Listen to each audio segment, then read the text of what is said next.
get started in about a minute.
I will call the meeting to order.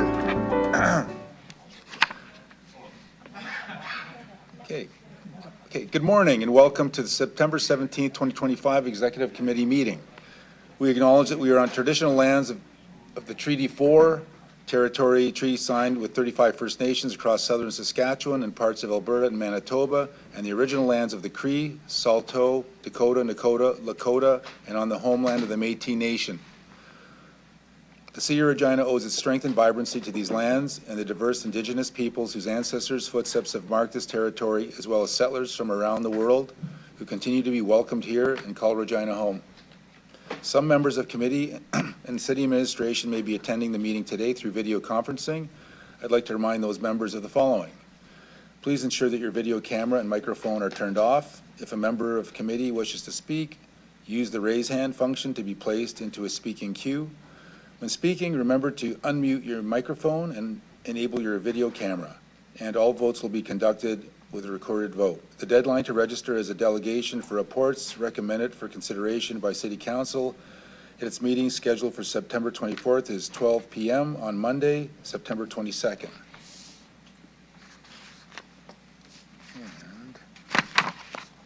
Okay. Can I have someone move a motion to approve the agenda at the call of the chair with the addition of the registered list of delegations? Mayor Baczynski? Okay. I call the question. Any opposed? Okay, carried.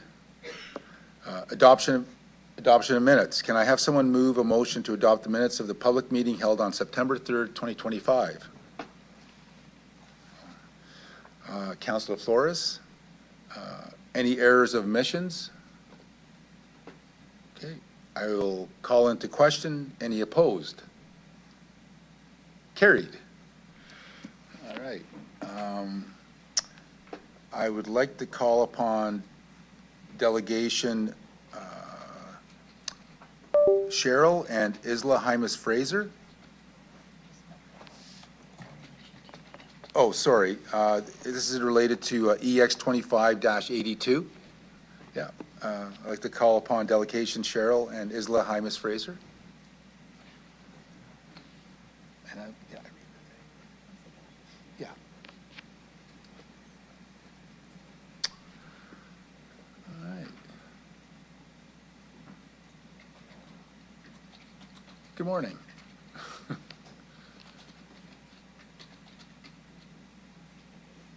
Yep. Okay. Good morning. Please introduce yourself for the record, the organization you're representing, if applicable, and where you live.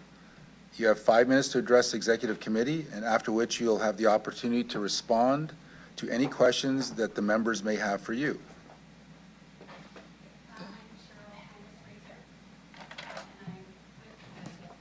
Just a second. Oh, Go ahead. sorry. We got speaker on now. I'm Cheryl Hymas Fraser, and I'm here with Get the Let Out.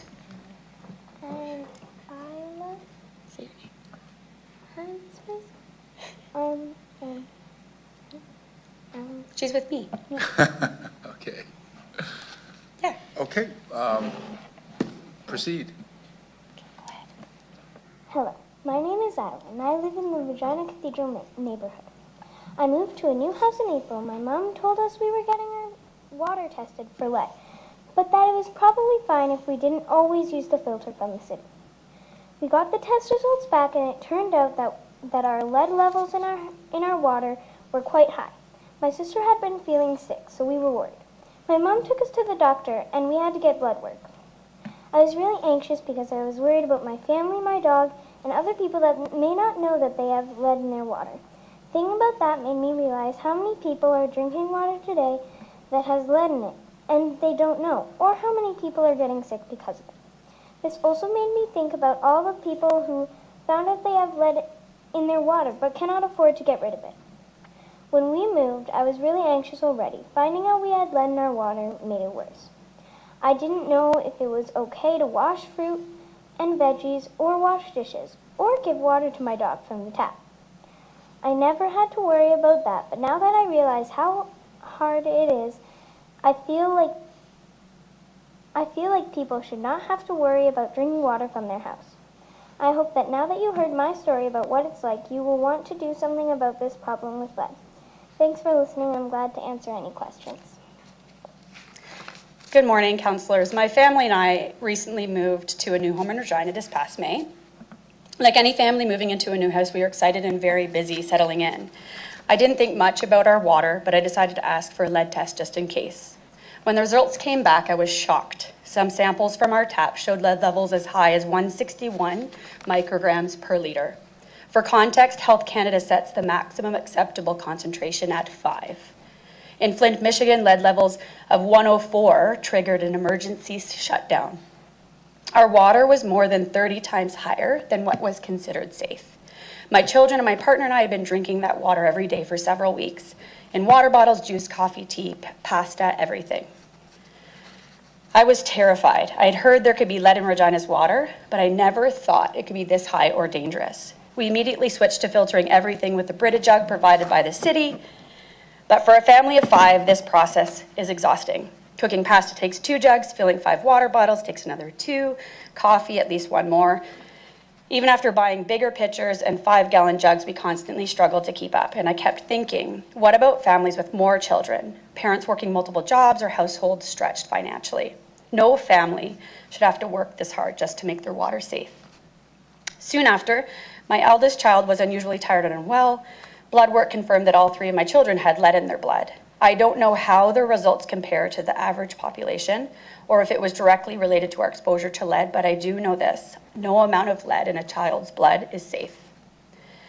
Since then, I've shared our story with parents at schools, neighbors, and community members. Every single one was shocked, not just at our situation, but the idea that there are homes in Regina where tap water is not safe to drink, that even their tap water might not be safe to drink. Many Regina residents don't know their water might be dangerous. They may not access the testing or even know it exists. That means people could be unknowingly drinking hazardous water every day. The health consequences, that particularly if you're growing kids, are long-term and irreversible. In Regina today, there are homes where the tap water is actually hazardous to drink. And the truth is, if my family can barely keep up with the filtering, imagining families with more kids, fewer resources, or less time, they simply can't. And that means children in our community are still drinking unsafe water. Getting our lead water pipes replaced has been full of uncertainty, unclear costs beyond city financing, confusing requirements, and shifting timelines. We were first scheduled for July, then August, now September, and still left waiting with no clear answers. That's why I believe action is needed. Families with dangerously high results should not just get a letter. They need clear follow-up and support. Homes with the highest levels must be prioritized for pipe replacement. In the meantime, the city should help families with adequate filtration systems, replacement cartridges, and reimbursement to install permanent filtration systems. And we must make sure that renters have information about their water and that there are affordable options for families with financial stress. 30 seconds. When we moved into our house, I assumed, as most people do, that the water from the tap was safe. Finding out it wasn't, that it could harm my children, has been frightening and stressful. I hope that by sharing our story, you see this issue not just as numbers in a report, but as something directly impacting Regina residents and families right now. Clean, safe drinking water should never be a question in Regina. Thank you. Thank you. Thank you for your presentation. I guess, do any members have questions of the delegation?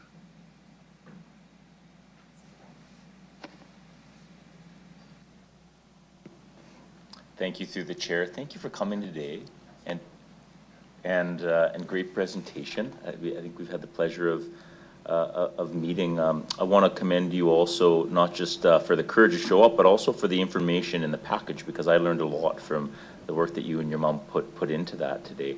One of the things that you raised I'd like to ask you about was about how some people, may not be aware. And we know that some of our neighbors may be vulnerable. They may have challenges day to day, let alone the challenges, right, of testing their water. So I wonder if you could speak more for me about your suggestion around how we might increase engagement with some of our more vulnerable populations, renters or others, work with the schools, and some of your recommendations perhaps around what to do with the information in households, particularly those that may be low income with very high levels. You can ask your mom to answer that, or you can answer that. I was looking at both of you, sorry if I confused you. What did you want to do when you found out? Do you remember? Oh, I wanted to go and knock on each of the doors of my neighbors to ask them if they knew if they had any lead in their water or if they had gotten it checked or anything. Good for you. Mm-hmm. Yeah. I think there's lots of suggestions that are in the report about, like, I think, people being able to access water at schools, like if there's safe drinking water, because it is really, it's really hard to keep up with. It's shocking how much water we actually use because we make pasta, coffee, and it is really difficult to like filter, even with big filters, unless it's an under the sink thing. I don't know how to increase engagement, but I think people don't know. Like, I think people, they know there's lead, but I don't think people realize that it's, like, it could be actually so high that it's hazardous to their health or not drinkable. Like, I would say our water is not potable. We can't fill a cup and drink it. It will harm our health and our children's health if we did that. And so there are people that don't know that. And when I tell people and friends, even like in my community, that they didn't realize that, and I didn't realize that. I was very, very shocked to find that it could be, like, I thought we were testing it, but I didn't think it would ever, I was like, but it's fine. And I didn't think it could be so high to be causing health problems. And so even the letter that I got from the city, and the city is, like, the city staff with the water, like, they've been incredible and very supportive, but when you have high levels, you get a letter that's not alarming. There's a bunch of numbers, and like I have the letter here. The recommendation is flush your waters regularly, replace the service connection and any pipes or fittings that have lead in them. Consider using water filters certified for lead removal or drinking and cooking purposes. But actually, like, it should be don't drink your water. You can't drink this water unless you filter it, because it could be hazardous to your health. And so I think there's, like, this wasn't alarming, except that I looked at the numbers and then immediately got in contact with the folks that are part of the lead program to understand it more. So thank you very much. Yeah. Well, I certainly grew up in Cathedral. I live in Lakeview. I had not tested my water before I became a city councillor, so thank you for that. One question, my last question, and certainly I'm prepared to make some amendments based on your submission today as well, is on the usage of reverse osmosis, particularly for lower income residents whose day-to-day lives may be challenging for them to filter their water, or for those residents that have levels like yours, which are exorbitantly high. Based upon your research and understanding, having done so much work on that, undoubtedly there's a cost associated with that. Is that an effective and a useful tool in relation to filters and replacement filters and subsidies for filters?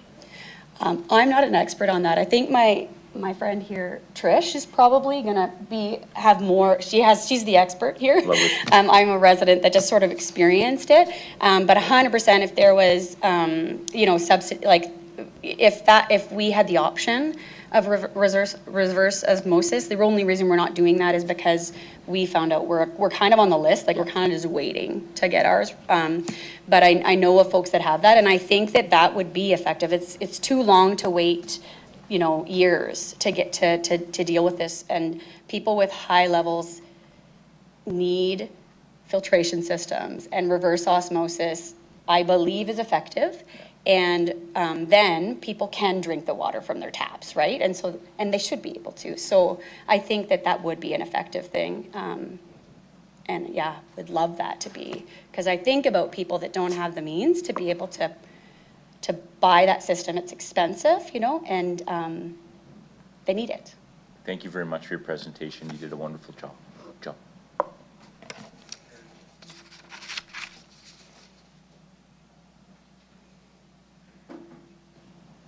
See my light on. Mayor Bashinsky.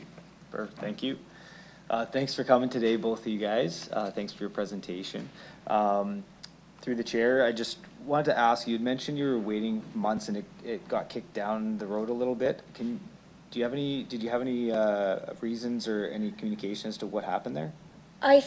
I'm guessing, like, what's kind of happening is it's sort of communication with the city where they already have the contractor, and they're getting kind of information about when, and then the contractor saying something different. They're not coming. So they said, early July, and then it was like, late July. And they're communicating directly with the contractor. Sometimes I'm communicating with them and hearing something different. So there's lots of just communication gaps. And then more recently, like I just sent an email yesterday because they're meant to be coming next week. I don't think they're coming. Like I don't. Maybe they are. I don't know. And I think that I'm not criticizing the city folks. Like they've been really helpful, but I think it's just, I don't know. I don't know what's happening actually. No, absolutely. Yeah. I just wanted to get your perspective to see, and it sounds like you feel like there maybe could be some enhanced communication just to make more clear what that timeline looks like. Yeah, because planning around it is tricky, right? Sure. And I don't know, maybe they'll show up at my house on Monday, and that would be a shocker. But I think, and just even the process is really confusing with the contractors. For sure. Mm-hmm. No, that's great. Thanks for that feedback. Thanks for your presentation, and I'll be sure to ask admin a little bit about that. Yeah. Thank you. Any other questions? Okay, Councillor Turnbull. Hi, thank you for your presentation. You both did so well. I have been fortunate enough to go to some of the Get the Let Out events. And at those events, I had read some other plans, and I wanted to ask you, alternate solutions. And I wanted to ask you what some of those were. I think I read one about a water jug drop off or any of that. What are some alternate things that Get the Let Out has talked about? Should I leave this for you, Trish? No, Trish is more of an expert as far as the suggestions. I can just speak to the current thing isn't working. I think this is the jug, and this fills 3 cups, really. Honestly, at supper time, this is, and even with bigger jugs, we have a 27 cup. It needs to be bigger if there is a drop off for this. But I think that how can you make sure that people are going to use it? If they need to know that they shouldn't drink their water, not just that they're recommended. And people need to be testing their water because they don't know what their levels are, to know how much caution they should have. So are you given a test kit at all, or just the filter system? You are given it as soon as you kind of get in touch with the city about water. I can't remember when but they'll drop it off right away. They're very good at doing that. And then when this wasn't enough, they dropped off another one. But this is sort of what they're limited to, and they recognize that it's not great, but this is kind of what they can do. And then you can get a $100 rebate on your water bill, which we did, and we got the 27 cup. But someone with financial stress might not be able to buy something, even when it'll reimburse them on their water bill, you know? So I really do, yeah, I think it's not a long-term solution. So my concern with my life being a busy mom, probably much like you, and thank you for being here because I know what that's like, would be that I would forget to change the filter and it would just be there forever. And then would it take the lead out if the filter's expired? So Yeah. I think that would be my concern in my life would be, so does the city automatically just drop them off on a schedule, or do you contact them when you need a new one? I think I don't think it's on a schedule, because we would probably have heard from them recently, like because we've been months, and I think, yeah, so some of the filters have, there's one we have that actually tells you when it needs to be replaced, which is nice, but yeah, I think as a busy mom, if there wasn't that, gosh, I'd have to put a reminder in my phone or something, like, I don't know how that would work, but, yeah,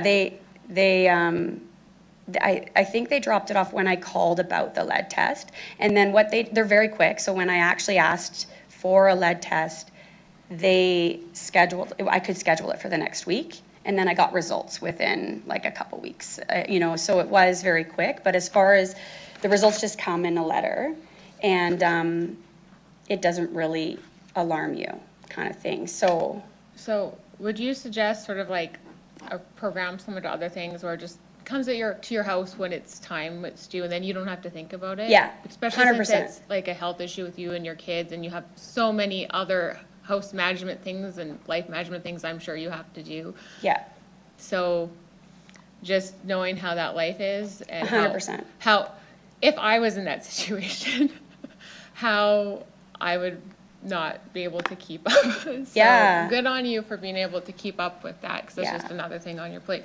I think what I would have liked is to move in, and because I don't know, like if it was alerted that had moved to a new place, that they had like dropped off something bigger than this, and then there was the automatic, like things were dropped off, and a recommendation or an offer to schedule a lead test Yeah, because right from the get-go when you move into a new home kind of thing.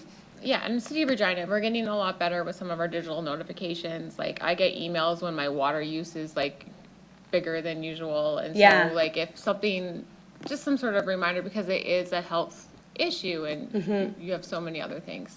Yeah. Would that be helpful? Yes, 100%. Okay.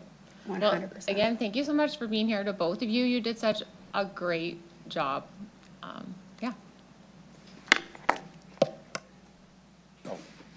I see no other questions. Thank you for addressing Executive Committee, and I please ask you to return to the gallery.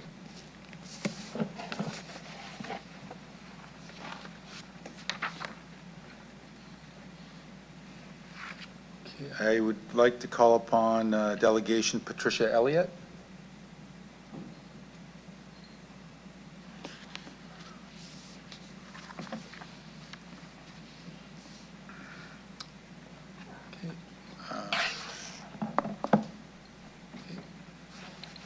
I'll just have you please introduce yourself for the record, the organization you're representing, if applicable, and where you live.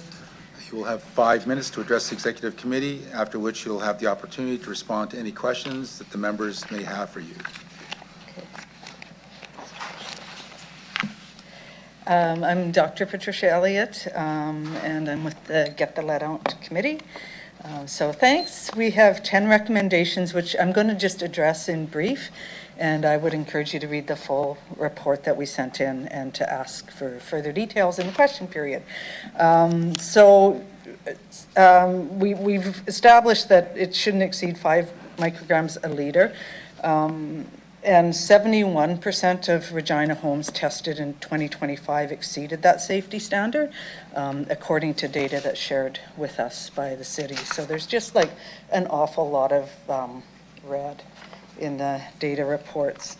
Given the serious nature of, and that includes like some results over 100 micrograms, one as high as 570, which is 114 times higher than the safety standard. Given the serious nature of the problem, our first recommendation is to direct the administration to report at least once a year, not every 2 years. And our second supports the proposed changes to the financing program.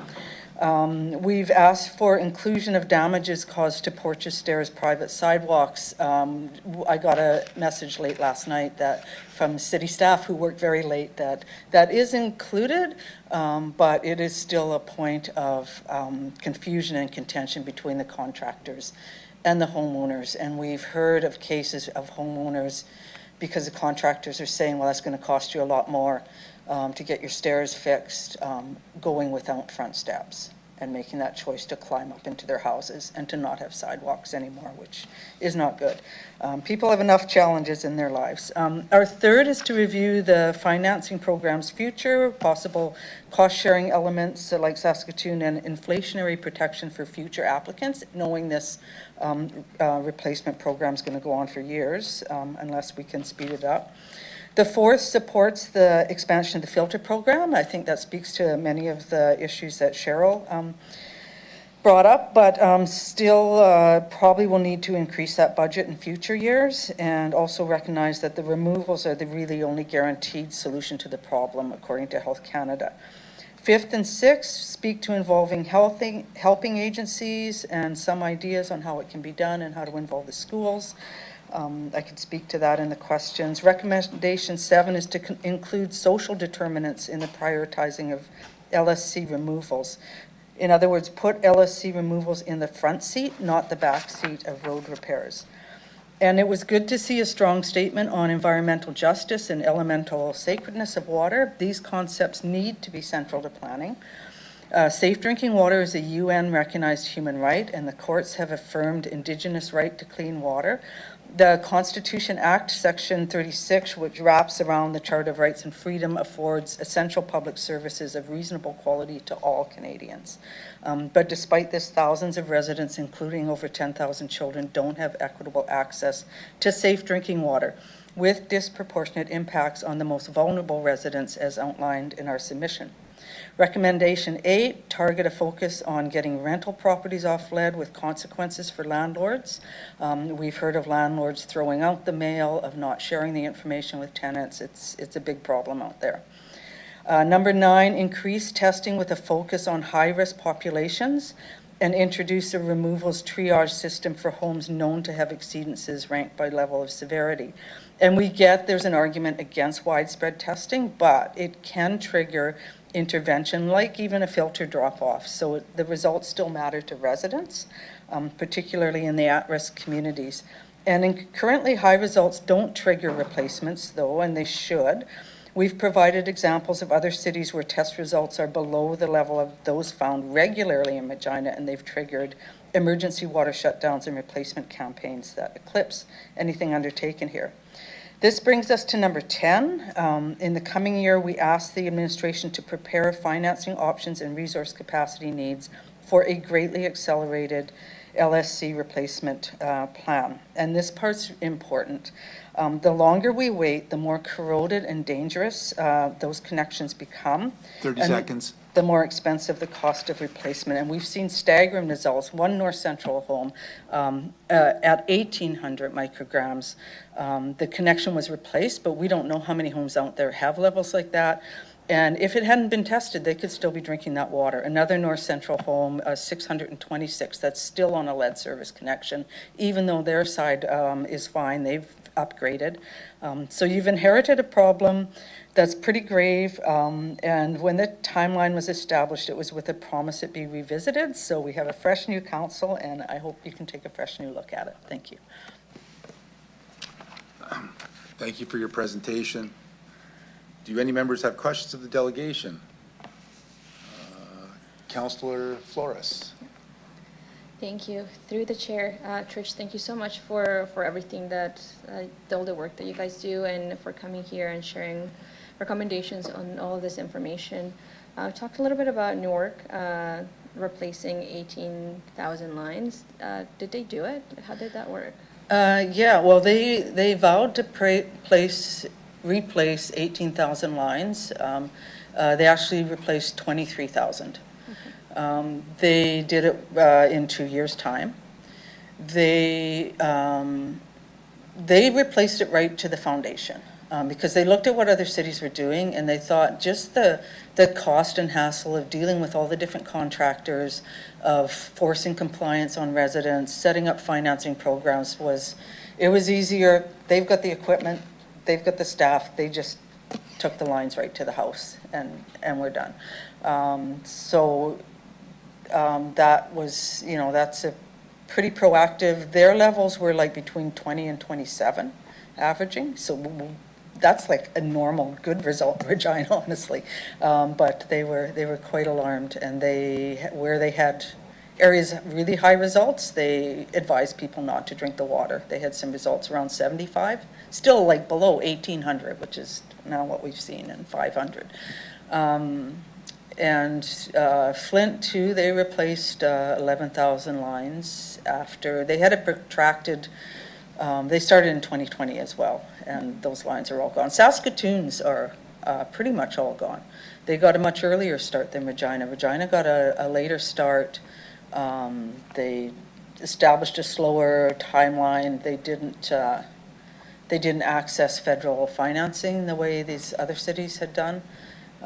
I mean, that's water under the bridge. I mean, they had a choice of which projects to support, and that wasn't one of them, where Saskatoon did support, use their federal funds towards removing the lines. So Saskatoon's, they're nearly done. They've been doing cost sharing with residents, which is another thing we don't have. So I think there's good examples that, yes, if you take it as an urgent risk and not just like an add-on to road repairs, cities can really put the pedal to the metal and get these lines out, because the longer they're in there, like the worse they're getting. There's inflation on removals. It's, we can't wait 10 years, Yeah. And I think that's very important what you just said, an urgent risk and not an add-on. And when we think about an urgent risk, and what you and the previous delegate talked about, vulnerable populations, just for, so everyone can have a sense of what we mean when we talk about vulnerable populations, can you give us a picture of who they are and why they're more impacted than other residents? Sure. So I looked at the neighborhood profiles and ran the data there. There's 12 affected neighborhoods. There's 5 that are more impacted than the others, but there's 12 altogether. The average after tax, the household income comes in about $59,000 annually, compared to $76,500 for Regina as a whole. So they're lower income. The community, and we also have a higher incidence of Indigenous people. The community with the highest Indigenous representation, which is North Central, is 22% versus 11% for Regina as a whole, is also the neighborhood with the greatest number of lead service connections, so there's a disproportionate impact there. Of the 12 neighborhoods, some 30% are immigrants or non-permanent residents, compared to 23% for Regina. So the community with the highest representation of immigrants is Heritage. I was surprised by that, 51%. And it's also home to the third highest numbers of LFCs. They've got 444 left there. And then about 50 to 6.6% for Regina as a whole. So seniors exposed to lead are at a much greater risk of early onset dementia. So that is a big concern. And then the renters. So we have a much higher proportion of renters. In some of the neighborhoods, it's over 80% of renters, which is, I think Regina is considered 34% for Regina. So the lowest income neighborhoods have the highest proportion of renters, so that's tied to income as well. So we're seeing these disparities, and they fly in the face of kind of what we're promised in things like, the Constitution Act, in the UN Human Rights Act, that there's going to be equitable access to drinking water. We don't have it in Regina. A huge basis for lawsuits in the United States, which have not been tested here. But it's the impacts are like when you're low income, like, or, you know, like let's say you're a new Canadian and you don't read English well, and you get one of these letters, for example, or you're low income, you're dealing with so many problems that seem more immediate because you can't smell or taste the lead. So it just doesn't appear as an immediate problem in your life. In Flint, what really triggered it was other problems with the water that discolored the water and made it smell bad that didn't have to do with lead. And that's when people started getting up in arms. And that's when the lead testing, it came out as a test ancillary to that. So it's just a lot of trouble. It's trouble for renters. And kids, right, who have already got so many struggles. And then you put, you know, potential neurological deficits on top of that. And that is directly correlated. Health Canada will say it's lower IQs. There's a direct correlation to lead exposure. And behavioral issues like ADHD and higher, they have higher risk. If you've been drinking lead, you have a higher risk of being in contact with the law. And so cities that have done the studies, they do much more detailed studies in the US because they can do mass blood testing there, which for technical reasons we can't do here.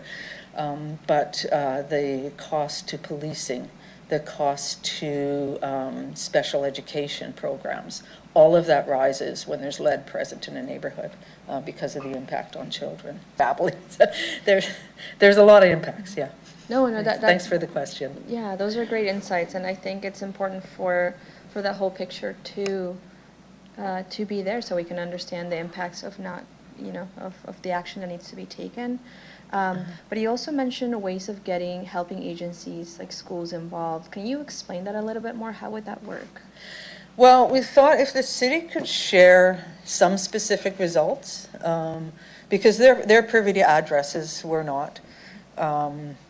I think when they first did it in 2017, they actually published the addresses with them, so that's how we knew where some of the houses were. But if the city could go to, let's say, a helping agency, a school, and say, hey, are you in contact with this family? You know, because we're concerned about them.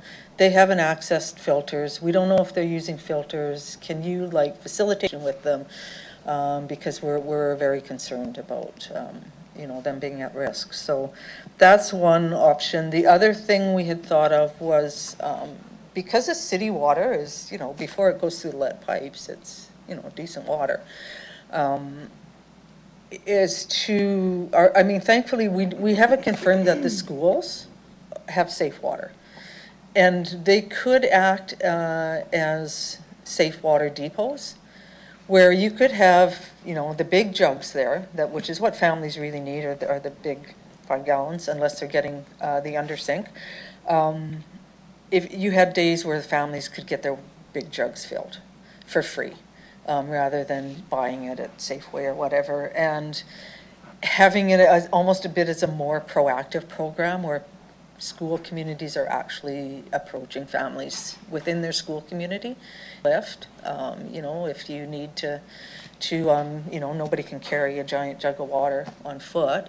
And I think, you know, having been involved in school community councils, I think you could work with those SCCs to coordinate days where that could happen. I mean, ultimately you want the lead lines replaced, but that's other cities have offered those alternative clean water supplies so that people aren't drinking it, because even drinking filtered water, it's not 100%. Okay. And as you said, like ultimately the main solution is getting the lead connections replaced. So in your opinion, what would be an improved timeline to replace?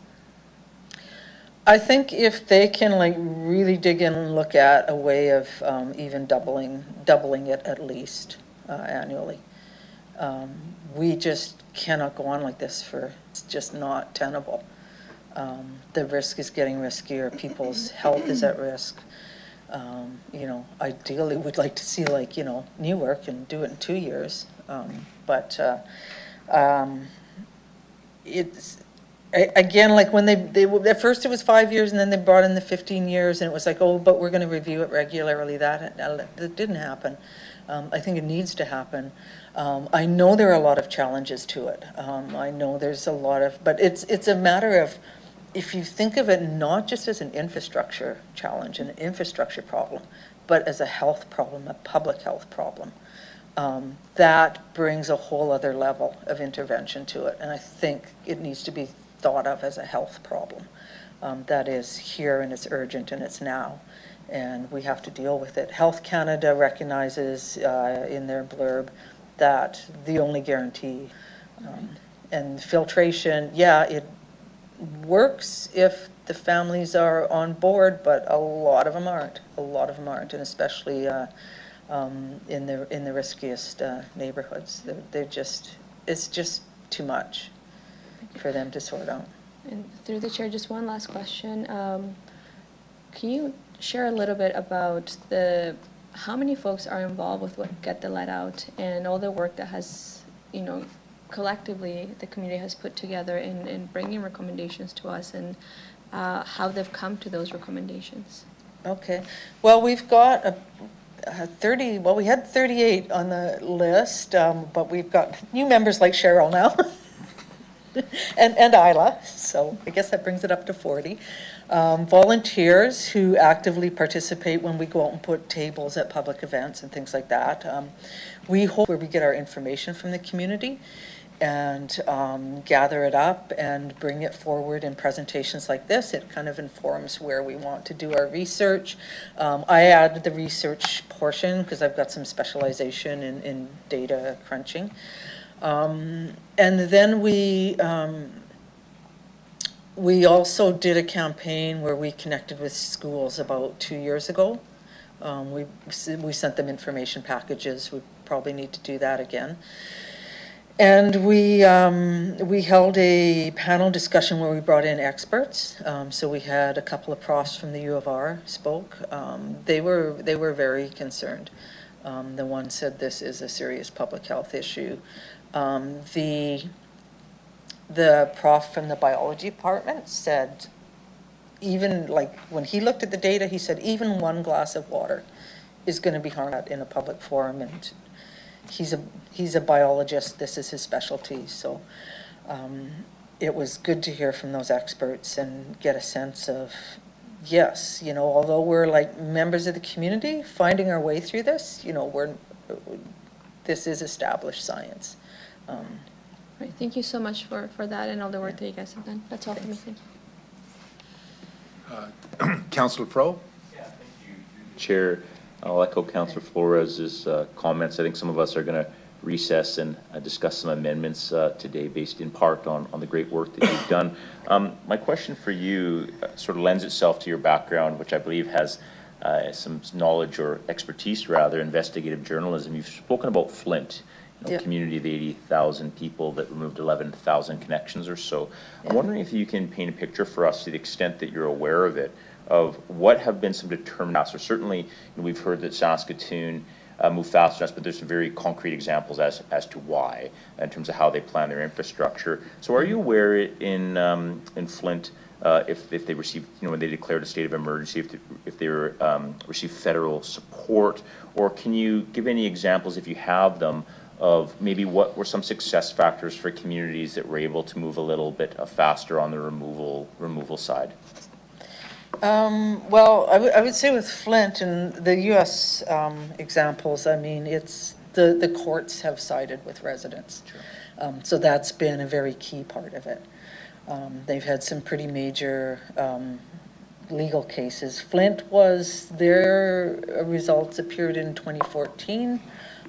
It wasn't until a pediatric specialist came on board and said, no, this is a big deal, and started, as her research, testing the water, the problem was revealed in 2014. They were then tied up in court for about 3 years. So they started in 2017 as a settlement from a class action lawsuit, basically.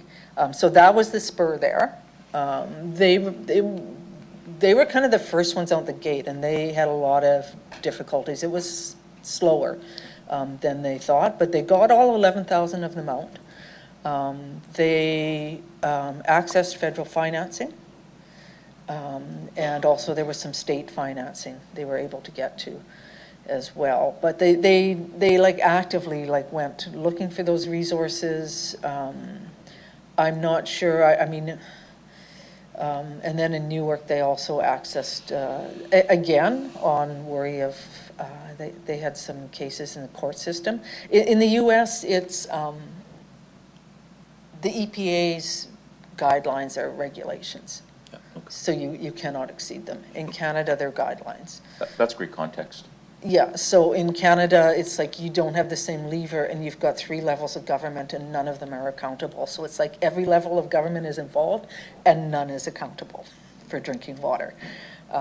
And that's been the case with Indigenous water too. They just settled an $8 billion class action lawsuit on impure water. That's more to do with their relationship with the federal government.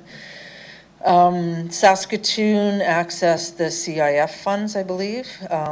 We did that to do some work at Buffalo Pound, which I believe included the orthophosphate testing, I'm not sure. And then it went to other projects, the remainder of it. So it's realizing that, yeah, it's great to do these big projects, but there's some fundamentals that have not been taken care of when there has been money available. So it's an important piece. And then it's, in terms of the, like for Newark, their way to speed it up was they just said, we're in there, we're going right to the foundations. And that made it go faster, actually.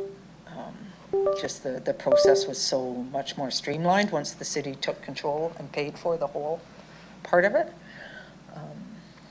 So that's what I know of it. No, thank you. My last question through the chair, both you and the previous delegate spoke today about the importance of communication, meeting vulnerable people where they're at, understanding that life is different for all of us in our community. And you spoke a little bit about, working with schools and perhaps community agencies that are closer to residents than perhaps we may be as a corporate entity. Can you sort of speak for me finally about what you have seen perhaps work, or any recommendations, on a tactical and specific base of how we may communicate to residents, English as a second language, folks that may be dealing with complexities in their life outside of perhaps a formalized letter that may have verbiage that isn't accessible to everyone in our community? Yeah, sure. Well, I think, and I'm guessing the city staff would agree with me, that the only thing that works is face-to-face communication, one-on-one direct. People just don't really get it from the letters, from, even from, the news reports. They don't get it until you talk to them face-to-face. So those kind of conversations need to happen. And at that point, I do think you need to call in more community to help that happen. But there needs to be interventions. And we've said, like, maybe targeted testing in the more at-risk areas of the city. Right now, the testing runs about 2% of homes. I think this year there've been 50 houses so far, 52, and 50 some last year. I get it. Like, we already know there's lead in the pipes. Like, you don't need to test to know it. But you do need to test to get a sense of how bad it is, but also those tests, when they come back, huge. Like when they come back 500, 600, that's got to trigger, I think, immediate replacements, because that lead service connection is obviously done, right? If you're getting like over 1,000, if you're getting over 500, like those lines have to come out. That's not how the system is set up right now.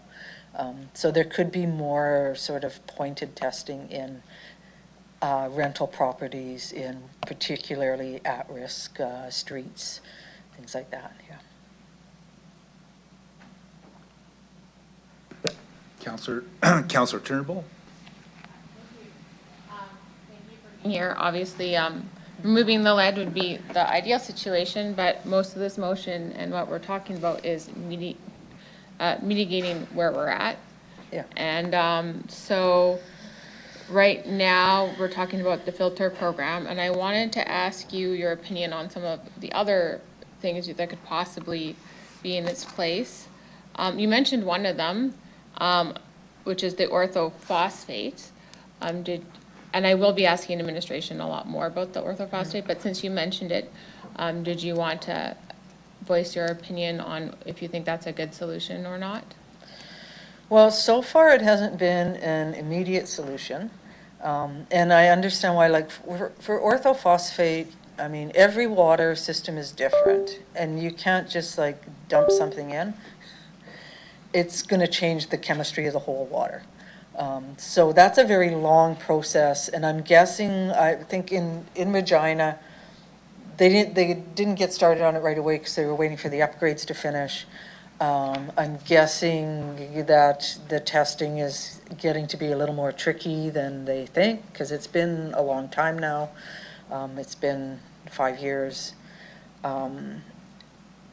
If they can bring it on, it will help. As far as I know, it will help alleviate corrosion. It has been brought on quicker in other cities, but I think maybe that has to do with the water chemistry. I don't know. I'm not an expert on that. It can help, but it's not a complete solution. And for the pipes that are like the ones that are coming in well over 100, over 200, 500, I mean, those pipes must be flaking off so bad that I don't know if that's going to completely alleviate it. It kind of helps corrosion, but at a certain point, those pipes they're done, I guess. It's not my total area, but I think it's helpful, but not a complete solution. And it could take a long time for them to get the chemistry right. It's definitely a question I'll be talking to with administration more and having them explain, but I just wanted to give you an opportunity to speak on it. Yeah, thank you. So we have here the filter program is what we're discussing today, but as some of these other ones, I've heard a little bit, I think there was a proposal where it was actual like jugs of water that were physically dropped off, or the osmosis reversal or testing strips. So other than the filter, with all these different methodologies to mediate these problems, is there some which are better than others in your opinion? Well, I would say the undersink, but the uptake is going to be so small on it, right? Like, there's a partial subsidy for it. It's going, well, if these recommendations go forward, right, there's going to be a $200 subsidy and $350 for getting it installed. But I don't think, there's going to be so many families that are just not going to access that. They're either not going to know it's there, they're not going to have the money up front because well, the system itself is about $550. And so the installation would be on top of that. So they have to do an outlay, right? And like for some families, like they're just, you know, I imagine Lakeview, Cathedral, there'll be great uptake there. I mean, I'll probably go for that for my lead problems. But other parts of the city where the need is probably greater, I don't think it's a complete answer, but I support it. The undersink, yeah. Okay, and then just wanted to give you an opportunity to speak a little bit more, because I think it's something that's hard to understand, on why rentals are almost need to be prioritized or almost more at risk. And I think and maybe you can help me understand, but I think it's because if the landlord's getting the notice, it doesn't necessarily go to the renter. Yeah. But also, it's more likely to change over several times, so you're less likely to be aware. So is that why a rental is more at risk than a regular home? Yes, and also the higher incidence of low-income residents. But yeah, like people are moving in and out of rental properties all the time. They may not have seen the letter, or I mean, I've talked to some landlords. They say, "Well, I don't think the tenants get the letters. We get the letters." And you know, if something's dropped off, who reads it? Who gets it? A lot is up to the landlords, but there's nothing really seems to be compelling the landlords to deal with it, even if they know there's a problem.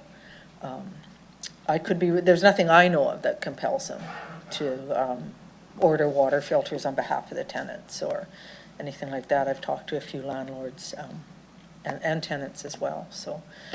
And so that would be why rentals are more high risk than other properties? Yeah, I think they need some closer attention, yeah. But I mean, everybody's at risk, right? And yeah, but less likely to be too. made aware of there's an issue? I would say so, Yeah. yeah, from And I what guess- we're hearing. Yeah, and then, so you mentioned the school and the public health, so I was wondering, have you spoken to the school trustees or the provincial government or public health already? Has that footwork been done? Yes, we were meeting with the SHA regularly when the problem first started. When we first formed our group, we had joint meetings with the city and the SHA. There is great concern from the SHA. So we talked about the city sharing more of the specific results.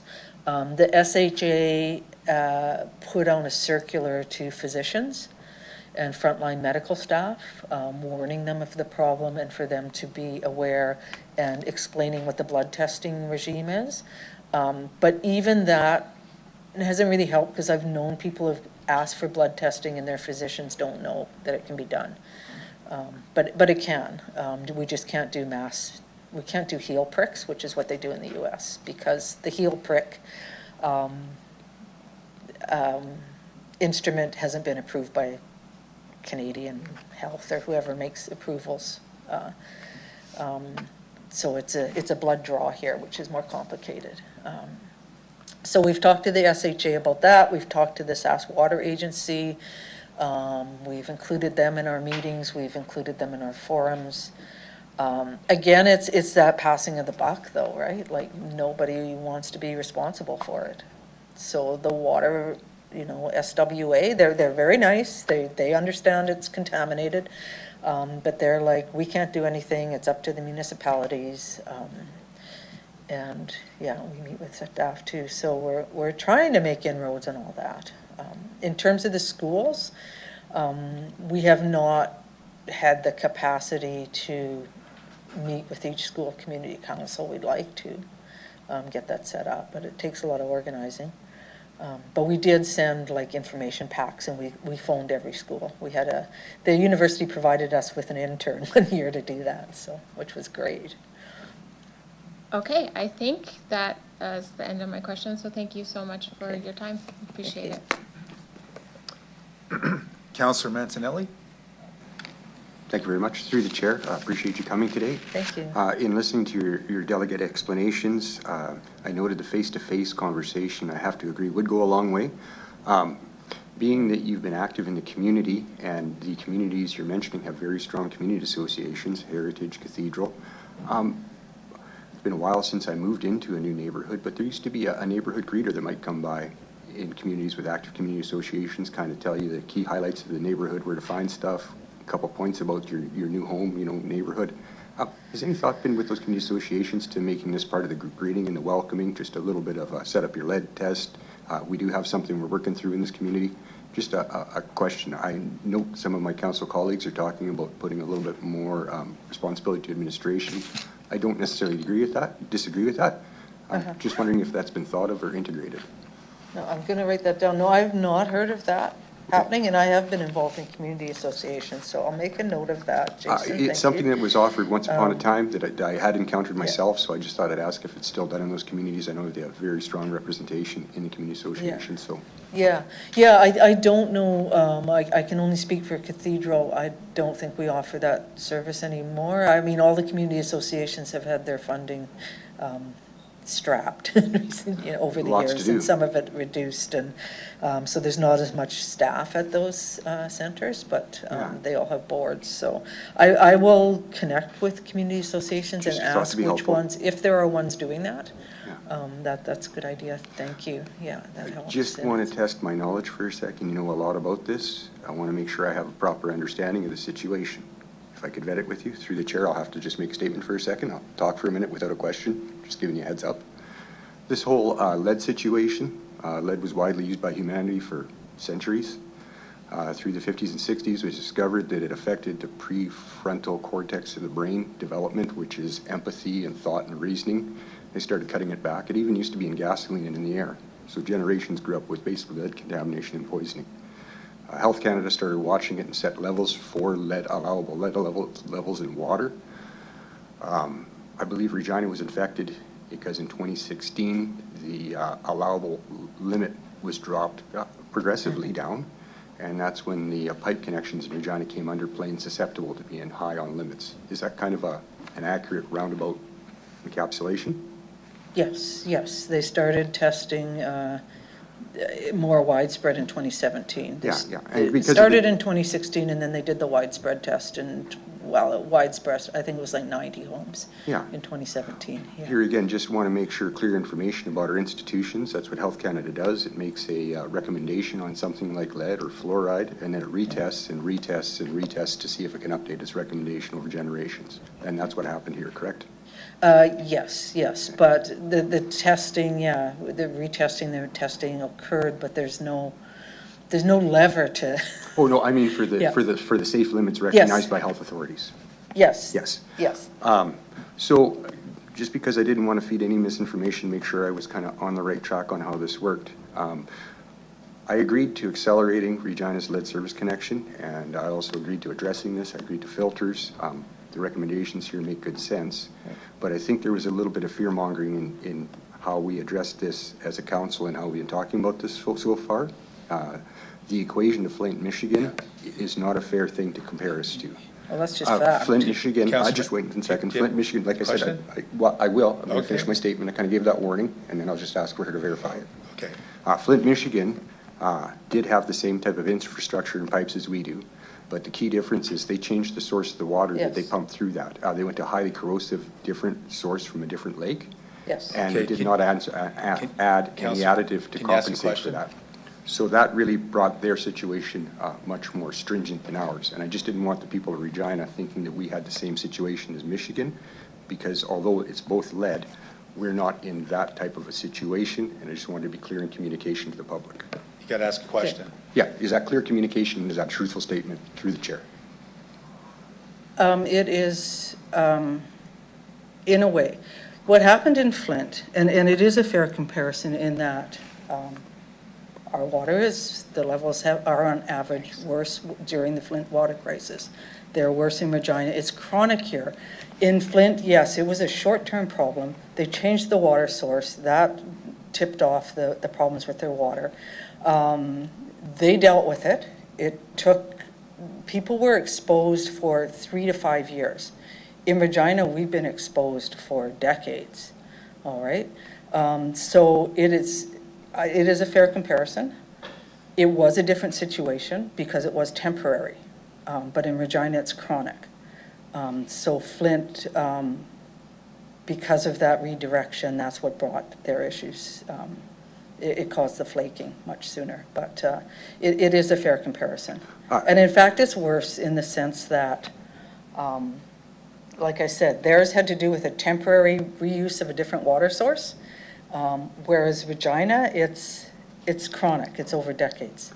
Through the chair, Yeah. just for clarity, both Regina and Flint put water through the pipes for decades and, probably even a century. The change in water source changed the corrosive level of the water. The corrosive level of the water rotted the pipes. The Yes. rotting of the pipes filled up everyone's bodies in Flint, Michigan with lead. Question? Through the chair, making sure accuracy, and then, she talked about this in the meeting, and people of Regina drink this water. I want to make sure we're clear we're not Flint, Michigan. So can I continue? Yeah, we're worse than Yeah, Flint. we can do this, I guess, during debate. Okay. Yeah. Yeah, no, that's Yeah. fine.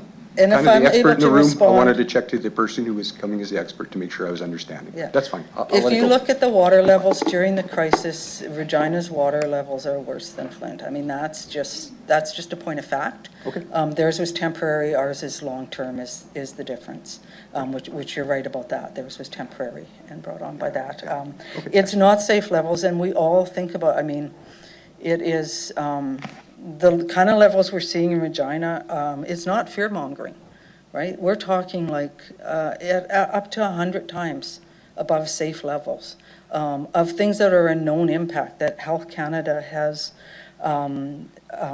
said the science is conclusive on it. So people's health is at risk at these levels of lead consumption. There's really no argument about that.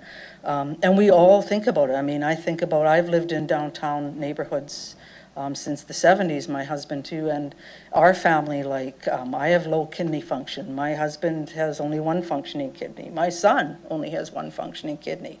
So we think about these things, like, is it the water? I don't know. I don't have an army of lawyers to press that point, right? But there are, you know, clear health worries, and it's not fear-mongering, it's dangerous levels. If you look up what does 600 micrograms of lead in a liter of drinking water do to you, it will say severe and immediate, you know, health effects from that. So thank you. Anyways, but thank you. I got one question. Oh, you got more? I just wanted to make sure, sorry for entering debate.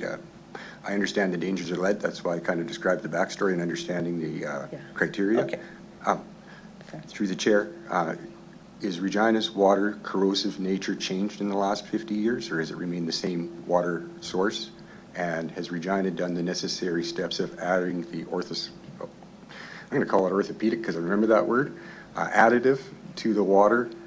Whereas those are steps that Flint didn't go through, and that's why our water is, although contaminated with lead and needing to be fixed, not the same situation. Through the chair.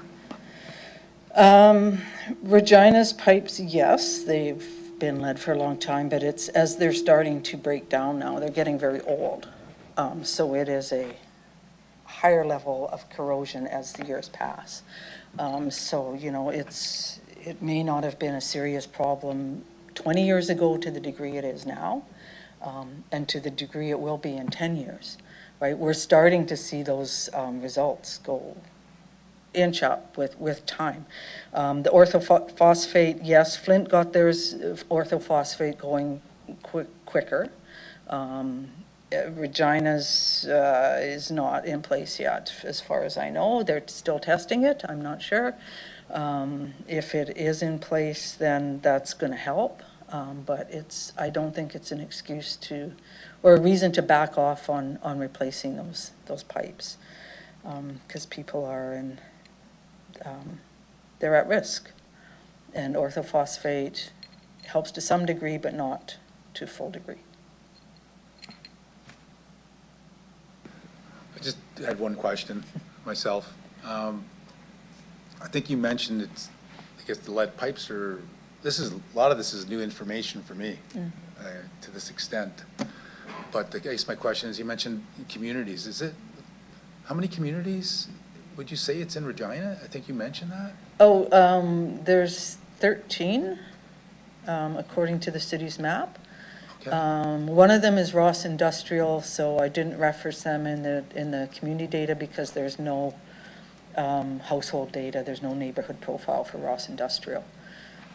But there are 12. So there's El Ritchie Cathedral, Center Square, downtown Eastview, Heritage, Lakeview, McNabb, North Central, Northeast, Rosemont, and Mount Royal, Ross Industrial, and Warehouse District are the communities impacted.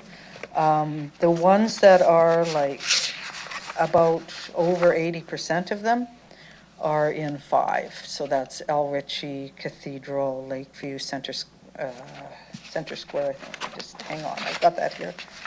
The 5 top ones are, oh, here they are. El Ritchie, Cathedral, Heritage, North Central, Lakeview have got about 80 or more % of them, as I understand it. Yeah, and your city staff will have the details on that. We're really grateful that they share that kind of like granular data with us, which happens like only like when these reports come out, that's when we start digging into stuff. So that's why it would be good if this was every year, because it's such a good, rich knowledge exchange. Well, thank you very much. I see no no further questions, thank you for addressing Executive Committee, and I ask you please return to the gallery. Okay, thank you.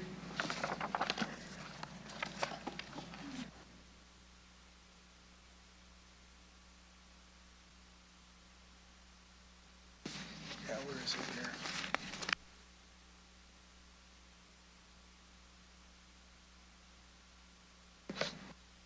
Okay, let's see here. I guess I'll just suggest we take our mandatory break here at 10 right away, take a recess, and we'll return to 10:30.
You were quick. Oops. We'll get started here shortly.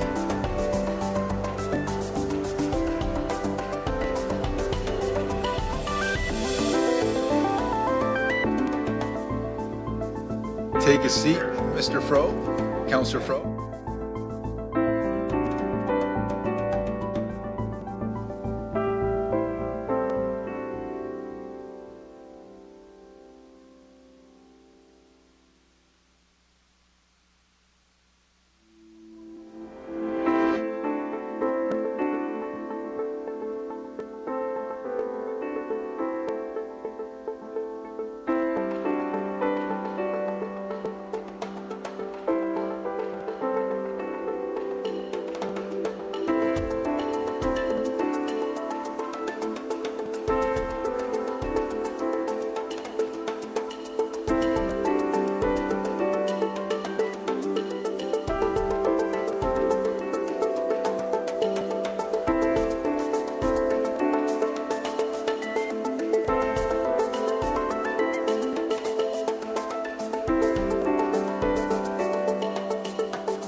We'll now consider item EX 25-82, Lead Service Connection Management Program, 2023 and 2024 update.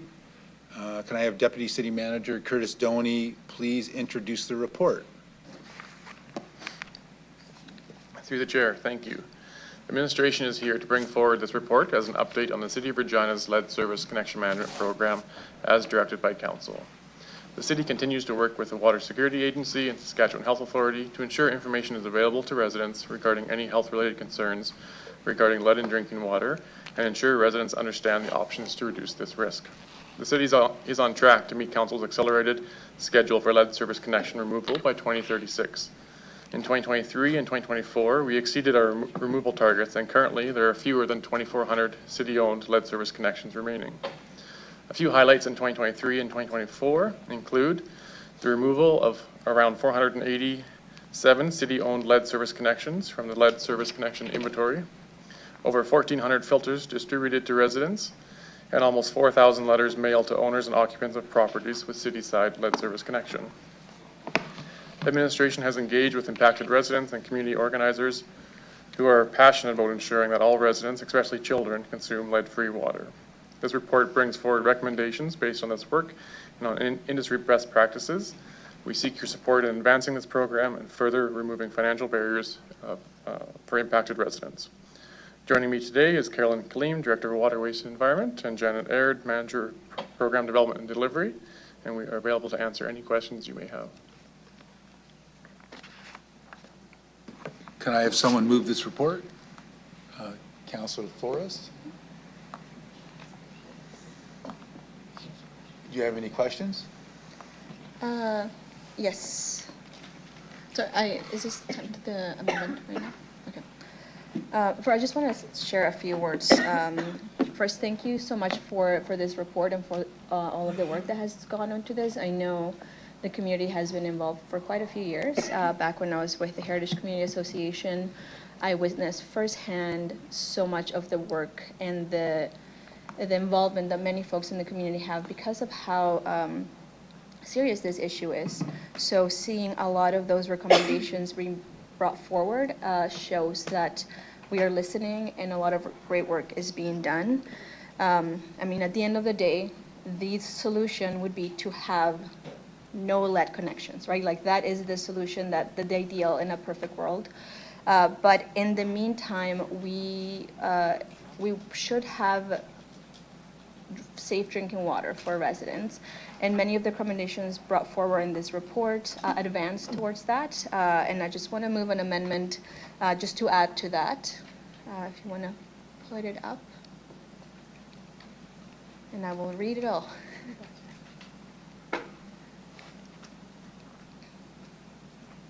All right. So I just want to thank Councillor Fro and Councillor Turnbull, who contributed to bringing this together, as well as our delegates and many folks in the community who have informed this amendment. But we ask that the City Council direct administration to submit a lead service connection report to Council at a minimum every year, to conduct a review of the financing program's future with a view of adding cost-sharing elements and inflationary protection for future applicants. Increase face-to-face interactions with families at risk who have not accessed filters or replacement water, potentially coordinating with helping agencies, health centers, schools, and other community supports. Explore and report back on involving schools and community centers in clean drinking water distribution. Explore a partnership with public health, providing blood testing to residents, and use results to inform prioritizing and, where possible, triage replacement based on the results. Put a targeted focus on getting rental properties off lead, as the most vulnerable families are likely to be renters. Introduce consequences that compel landlords to share information with tenants and to take proactive measures on their tenants' behalf. And by Q4 of 2026, prepare a report back on adjusted inflation increases and what would be required to rapidly advance the lead service connection replacement. Explore how to enhance and refine communication to residents based specifically on lead levels, ensuring that communication tools meet diverse residents where they're at. And by Q4 2026, report back on the costs and implications and benefits for providing in-house at source, for example, reverse osmosis, for residents with lead thresholds above a certain level to be determined in concert with public health, and for those which meet low-income thresholds. And finally, direct administration to consult with community, for example, landlords, on the development of a partnership program and incentive program to install at source filtration. And the last one of the main reasons for that is we have heard that oftentimes people who rent might not stay there long enough, or are more vulnerable populations that are less likely to install the filters, and therefore making sure that landlords are the ones who install a safe drinking device, make sure that either that tenant or future tenants will always have safe drinking water. So that partnership would be with those landlords that can make sure that those houses that have lead connections would have that the safe drinking water.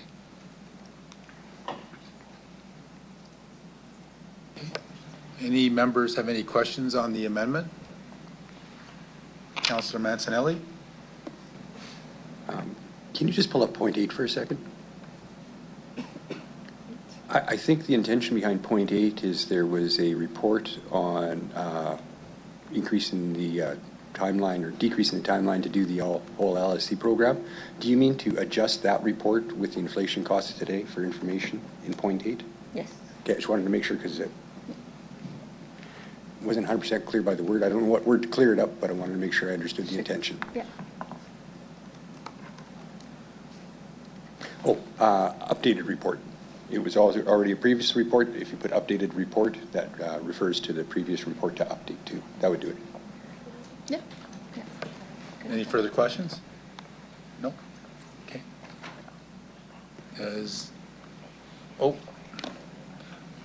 Mayor Bushinsky? Yeah, can you just scroll to the top?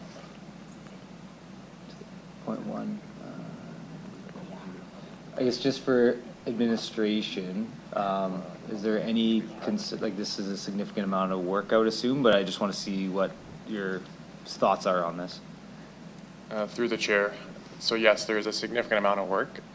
I think we should go line or item by item and discuss it and give you our thoughts on it. Because some of the information I can share right now in public about costs and other things obviously take a lot more work. So if you're okay with that, we could go that. I would appreciate that. So number one, I think that's not a lot of extra work. We already collect the data and it's on our website, and so we can pull that together for an annual report on lead service connection. For number two, I see that being very similar to the number 8, I think it was, that Councillor Mancinelli was just referring to. So reviewing the financing program for inflationary protection. I would like a bit of clarity or direction on what cost sharing elements we're looking to consider. And so are we looking to consider cost sharing for the private side of lead service connection, or are we focusing simply on the filters? I know it's not my position to ask questions, but just to get some clarity. Yeah, well, I'll ask it. Can Councillor Flores, would you be able to clarify that? I think in this case would be for the service connections, like lead service connections, because there's already an incentive program for the filters. Okay, thank you. For number 3, just to provide some context, and so starting in 2023, we visited many locations that had not accessed a filter, primarily in high risk or under high risk neighborhoods, I'll say, or I'm not using the right term, sorry, in neighborhoods, high needs neighborhoods. And so we did that and we continue to do that. We think there's only about 300 locations that we haven't actually door knocked that have not accessed a filter. So I think that's positive news. You can leave that in there from my perspective, but I think we've met that, and we will continue to door knock on locations that have not accessed filters. We found that to be excellent communication, and that face-to-face interaction is probably the best way to get messages across. Of course, it's high resources for administration, but it's very important work. For number 4, just clarity on that one, is that to provide education to schools and community centers, or are we looking to actually provide water to schools to then give to residents? This case, it would just be to explore and report back, like if both, because we have heard that, so for example, we know where lead connections are, and of course we can't share that just with anybody, but we know that schools have information about their students.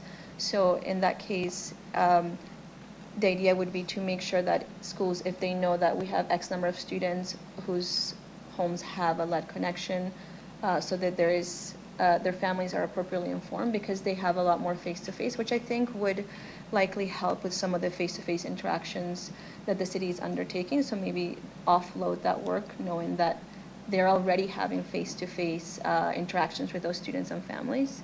And then explore the option of schools having, being a place where folks can get water. So both, not so prescriptive, like you have to do this, but explore those options with schools and how that could happen, and if it's viable and feasible. Thank you. Number 5.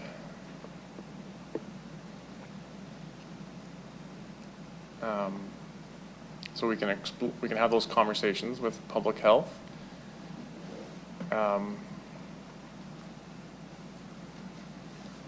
The last part about replacements based on results will be a challenge. So we plan our infrastructure well in advance and try to integrate it as much as possible. And of course, people move locations, and so that would be a challenge to implement. I'll leave it at that. Number 6 also, I don't know that the city knows which locations are rental or owned. Of course, we are meeting with residents at their homes, as I mentioned before, and so we target high needs areas.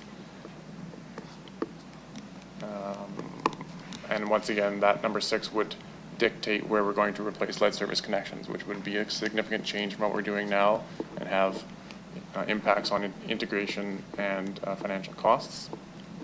But I'm not saying we can't do it, that's just the impacts. 7, I think I'll ask our city solicitors to give her thoughts on number 7 and some challenges or legal concerns with that one. Ms. Williams? I don't think my mic, oh, there we go. Okay, thank you. Through the chair.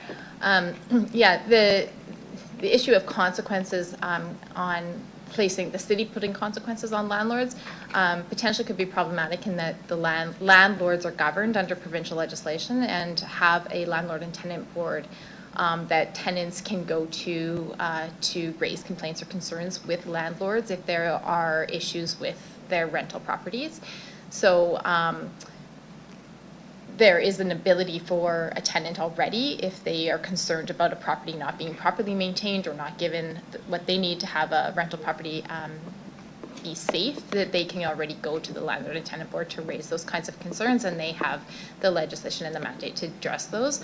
So I'm concerned a little bit about the city stepping on those toes, and I'm not sure that there's a place where we would be able to put sort of a consequence to compel a landlord to do something that I would say probably in some ways they are already sort of required to do in terms of maintaining rental properties and keeping them safe and providing tenants with a safe place to live. So that would be my concern with sort of introducing something. And it just, by the way this is worded, it looks like it's sort of something that we're required to do. I'm not sure that that's something we would be able to do as a city, as a municipality. So in an effort to... Sorry. Sorry. I'd like to get through the rest of I think it's on for my questions there. So if you guys want to change your amendment after, but I just want to hear the rest of the commentary first, if that's okay.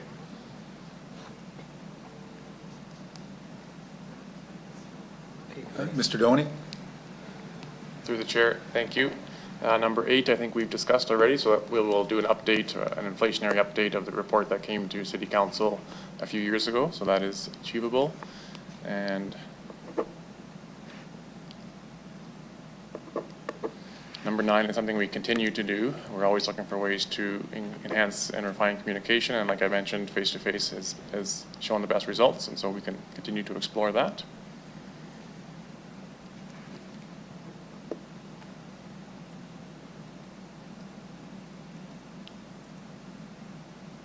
So number 10 is we attempted that in our recommendations, is to have the $350 reimbursement for in-house at-source filtration.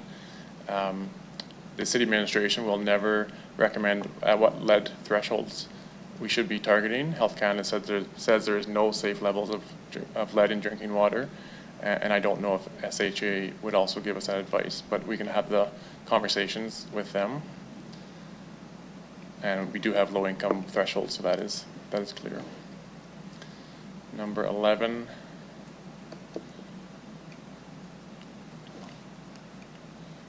I think we can work with the Landlords Association and provide them information, and we can explore a partnership program with them. So I think that's fine. Obviously ties back to Ms. Williams' concerns a little bit on the we may not be able to direct, or we can't direct them to do something within their own property. I think that's an overview.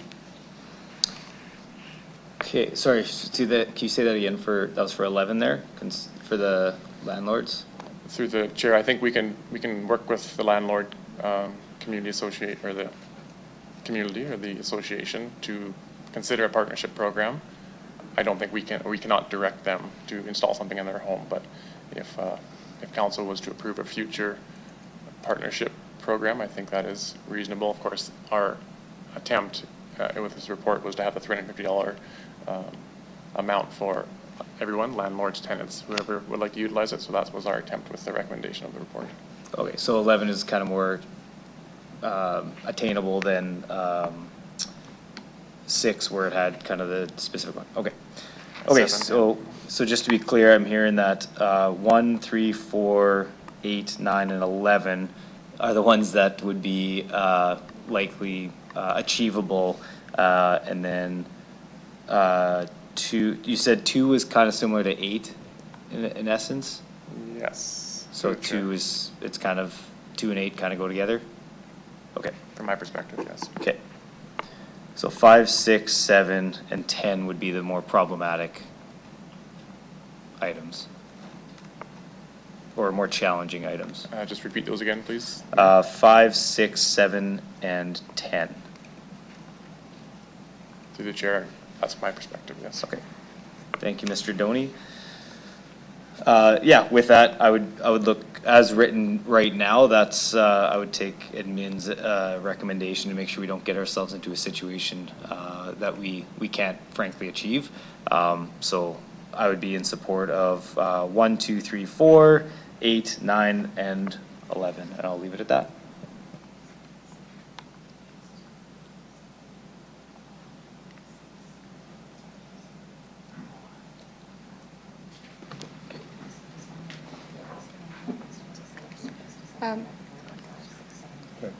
Okay. Mayor Baczynski, would you like to separate, I guess, on a vote, number 5, 6, 7, and 10? So what I can do is I can wait if there's other commentary on cleaning up anything. I can wait to ask to separate until everybody else has commented and we go through that. I'm just indicating right now that those would be the ones that I would be in support of, and so I'd likely ask to split those up if nothing else were to change. Okay. And I guess. Okay. Councillor Fro? Just procedurally, through you to the clerk.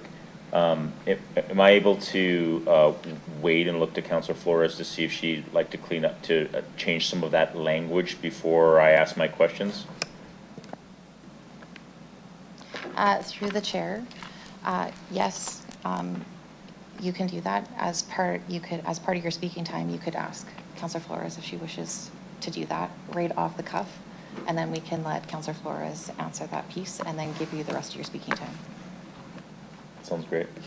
Okay, through the chair, thanks Mayor Baczynski for that. Thank you to administration. Also, I want to start off by thanking administration. I know Curtis, you and others, your staff have been at community events. I think we've heard from our delegations today that our team takes this seriously and is working hard on it.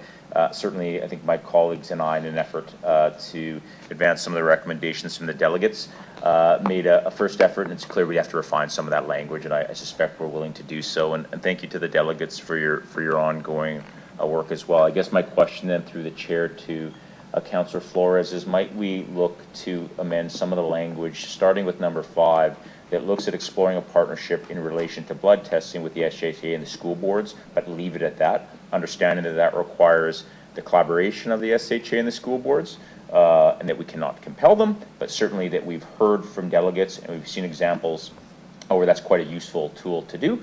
So perhaps we just shorten that language. Yeah, that would be my first question. Okay.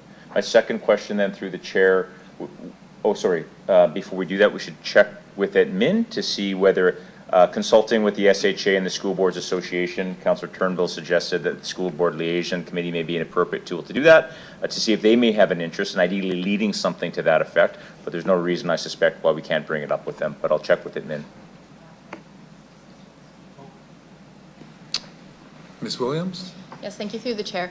I would just note that blood testing in Canada and Saskatchewan is something that medical professionals can order. I think if an individual is concerned about whether or not they have lead in their blood, they can go to a medical professional, nurse practitioner, or a doctor and ask for a blood test for that to happen. I know we've heard from the delegations that some medical professionals may not be aware or whatever, but I think that is within their mandate, and people have that sort of autonomy to ask for that kind of testing to be done.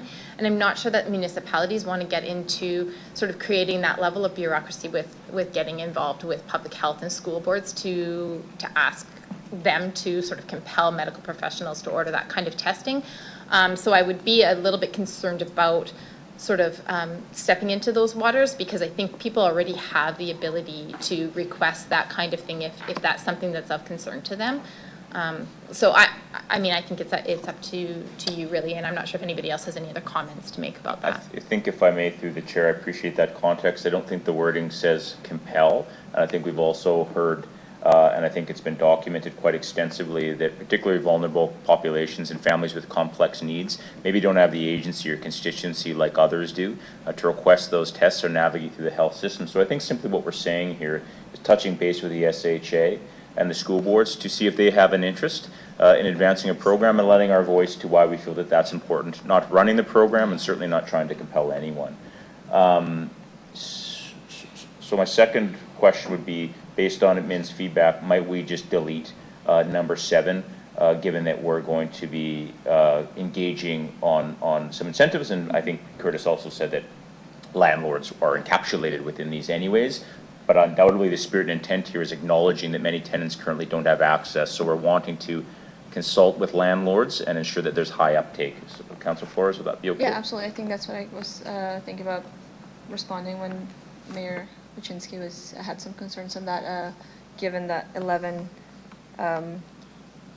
or given that we'd already talking about having landlords, incentivizing them, having the change of the lead connection. If that were to happen, then it would kind of nullify the need for them to inform their tenants of lead connections, because ideally they would have safe lead-free drinking water. Through the chair, I think given what we've heard from Mr. Doney, I think we've heard from delegates and we've heard from Mr. Doney that administration takes communication seriously. You know, we've indicated that a less formal meeting folks where they're at approach is continued to be appreciated. Perhaps number 6 perhaps isn't required if we can just ensure through administration, and I'll check with administration, that there can be some engagement and communication that includes landlords and or renters if this is problematic for some of our colleagues. So I'll look to administration, please. Through the chair. Mr. Doney? Yeah. Through the chair, absolutely we'll continue to meet people where they're at, which is quite often at their front doorstep, and so that will have the ability to work with renters or anyone that needs a little extra assistance. So that's something we have been doing for the last couple of years, and we will continue to do because we found that to have great benefits. Thank you. I think Fro, you have less than a minute. Okay, I'll be really fast. Last question for Councillor Flores. On number 10, might we amend that language? We're looking for a report back from administration to look at the cost and implications of covering reverse osmosis installation for low-income residents. Understanding it may be cross-prohibitive, but perhaps we can't actually look at lead levels given Mr. Doney's comments. I'll leave it at that. Sorry, could you repeat that? I'm running out of time here. Okay.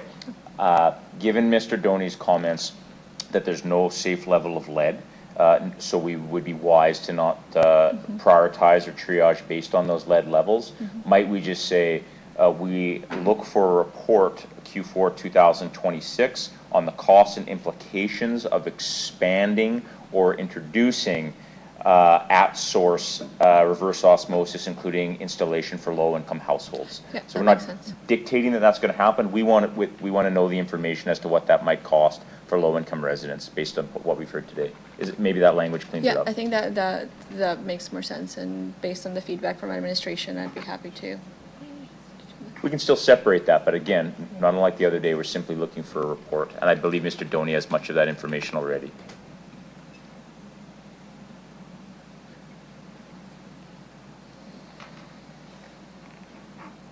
Also, I'll wrap up. I think just in closing, there's nothing more important than we do as a city than provide clean drinking water. I think the lead levels in our community are alarming, so if you live in my ward, please get tested. When we have houses with lead levels 100 times over acceptable levels, we need to prioritize the health of our neighbors. We undoubtedly have competing financial priorities in our city, but I can't literally think of anything that's more important in our city than providing clean drinking water. So thank you very much to administration, to the delegates. I learned a lot through this process. Councillor Mancinelli? Thank you. Through the chair, in point 10, the filtering, if we pass the report as written, doesn't that cover it off and option 1 is recommended? Or is that a partial cover, or am I missing something there? Mr. I Doney? was just looking at the under sink inline filter systems and took that as reverse osmosis. Through the chair, that was our intent, is to provide funding up to $350 for, we call it under sink, but obviously in-house filtration. reverse osmosis, sometimes they can be within that amount. Sometimes they're more like $3,000. So it depends on what kind of level of filtration you're looking for. But our attempt for this report and the recommendation was to address some of the costs for number 10. Yeah. Through the chair, just looking at this, I appreciate the mayor's point about splitting them apart. And by the report and what's going on, I just wanted to mention I probably won't be voting in favor of number 10 because it is covered in the report already and has been considered and vetted by administration. I'd rather see where that goes first. Appreciate the explanation and thank you for the report and all the information. Councillor Turnbull? Okay, can you show all the numbers at the same time again? Okay, thank you. It was 6.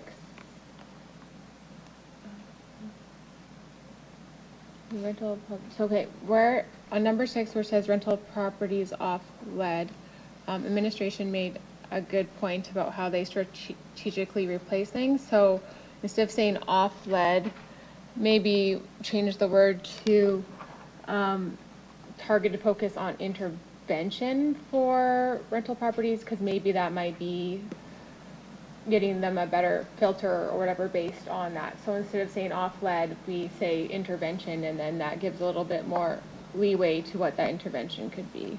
Would that work? Mr. Doney? Through the chair, I think that is achievable. As I'm looking at them all together, I think number 3 and number 6 are very similar. So increasing face-to-face interactions. Obviously 3 is a larger scope, but we are targeting locations that are high rental properties or high needs. And so we've been doing that. We will continue to do that. So I would suggest that number 3 and number 6 either could be combined or they're really targeting the same thing, which is those that are high needs. Okay. Councillor Flores, would you be willing to combine those for his record? Yeah, I was gonna. Okay. Did it go to her? Oh. Okay, and then I just need to see number 10 again. Okay, and then for number 10, it says for low-income residents, and can we say and rentals? Because that was also identified, and they're not necessarily low income. And also I wanted to ask administration, in our option 1, we just removed the low income threshold, but in these recommendations, there's a low income threshold reintroduced. Can you comment on that? Through the chair, so yes, in the report, we are recommending that we remove the low income threshold for the 10-year equalization payment, so we would allow everyone to access that. What we have found is that the low income threshold is very, very low, and so a lot of people are not accessing that are still having challenges to pay for the private side replacement. So that's why the report is providing that recommendation, and of course the motions are there that are still touching that term, and that would be up to council to either adjust or change. Okay, so is the administration's recommendation to remove the low income threshold? Should we remove it from our recommendations as well? Through the chair, what we found in our work so far is that when you're replacing lead service connections, which are in the $5,000 to $10,000 for a private side connection, the low income threshold is very low. Number 10 was talking about filters, and so obviously that is not quite as expensive as replacing lead service connections. So I think it's up to council if you want to target it to low income or not. I would just comment that on number 10 with the addition of renters, I don't think administration knows who's renting or who owns a property, so that would create some challenges, and I don't think we would be able to achieve that targeted audience. Yeah. Okay. Councillor Flores? Mm-hmm. Just the number 10, do you like remove, I guess, is it landlords or renters? renters? So you mean, sorry, remove renters? Yeah. Yeah, and then I'd actually be happy to remove low income as well. Just given that, what we've just learned.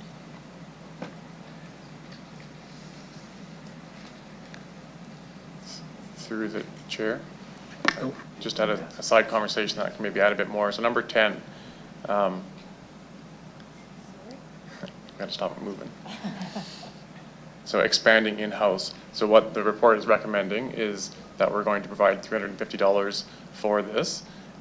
If you want to expand that, you can do that on the floor of council, increase that number to whatever you think is reasonable. There's not much more to expanding besides increasing the dollar amount when we're already providing that to residents. Councillor Flores? Yeah. And I think that's part of the report back, just looking at the costs that might increase. So a report that, like, what would that expansion of that be? Because what we have heard from many residents currently are filtration options, like with the jugs. Oftentimes people don't take them up on that, so we have budget left over from that. But given that we might provide at source filtration, folks that maybe just didn't want to deal with the jugs might take up on that. So what would an expansion of that look like? That's kind of the intent with it, just given that it's a different option. Just so we can be proactive in the future and not come up with, once either there's more uptake or whatever happens, we're dealing with that more reactively at that time, and just a more proactive report of what would that expansion look like. I think that's the intention with that. Yeah, and through the chair, I think, when we report back in a year, we'll have some data as far as how the recommendations, if approved in number 1, are showing results or not, and then whether or not we recommend to expand that further. I think that all ties together, so that's fine. Councillor Turnbull? Councillor Flores, would you be open to just removing number 10 then? Because it's part of the report back, it sounds like, unless we want to add a dollar amount today. So if that will be part of the report, yes, but it's just be knowing that if that's part of the report, I'm happy to remove it as long as it's part of the report. Yeah, through the chair, yes, it'll be part of the report that we would just be reporting on how things went for last year and whether or not we recommend doing the same thing for another year and getting more data, or expanding it if we're seeing good uptake and the benefits that we want to see. Okay. To administration, does this now reflect your concerns? I think we've looked at 5, 6, 7, and 10.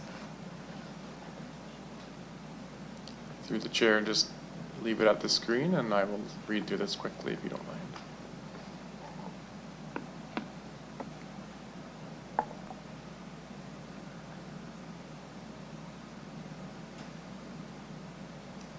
Number 3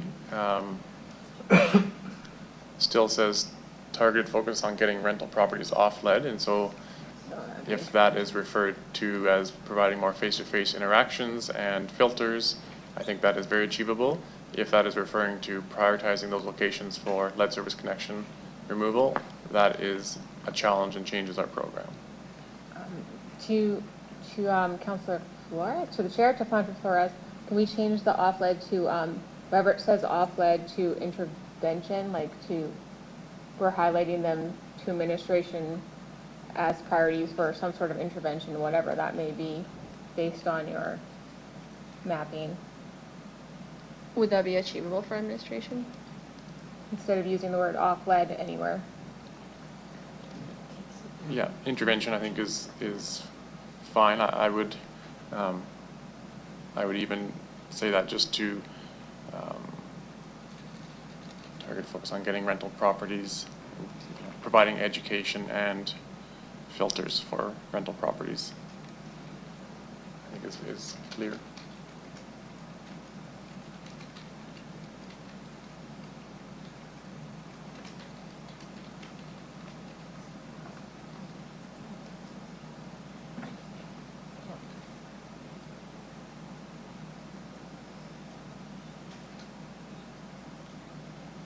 Education in front of that one, yeah. Okay.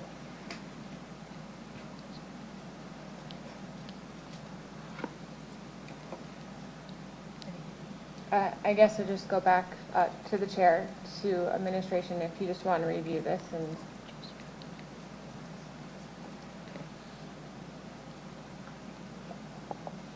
Through the chair, I think I understand all of that. I'll just ask our city manager to provide some comments. Mr. Nickel? Thank you, Mr. Chair. I just want to take the opportunity to respectfully remind council that it is very difficult for administration to answer on the fly with an amendment of this scope.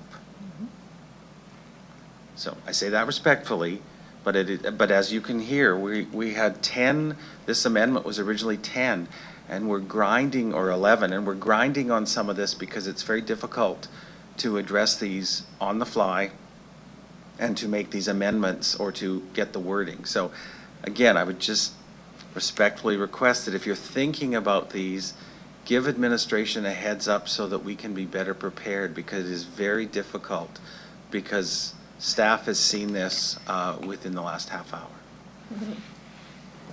Point of clarification, your point's well made and taken. This is nearly verbatim from a delegate package. Thank you.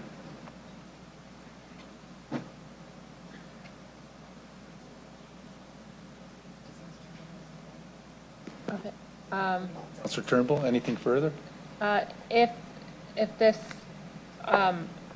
thank you for your points and your work to the administration, and appreciate you working with us with this amendment and the frustration this may have caused, but I do appreciate that we've gotten it to a place where it's been collaborative and it feels like council and administration are both happy with it, and I appreciate that very much.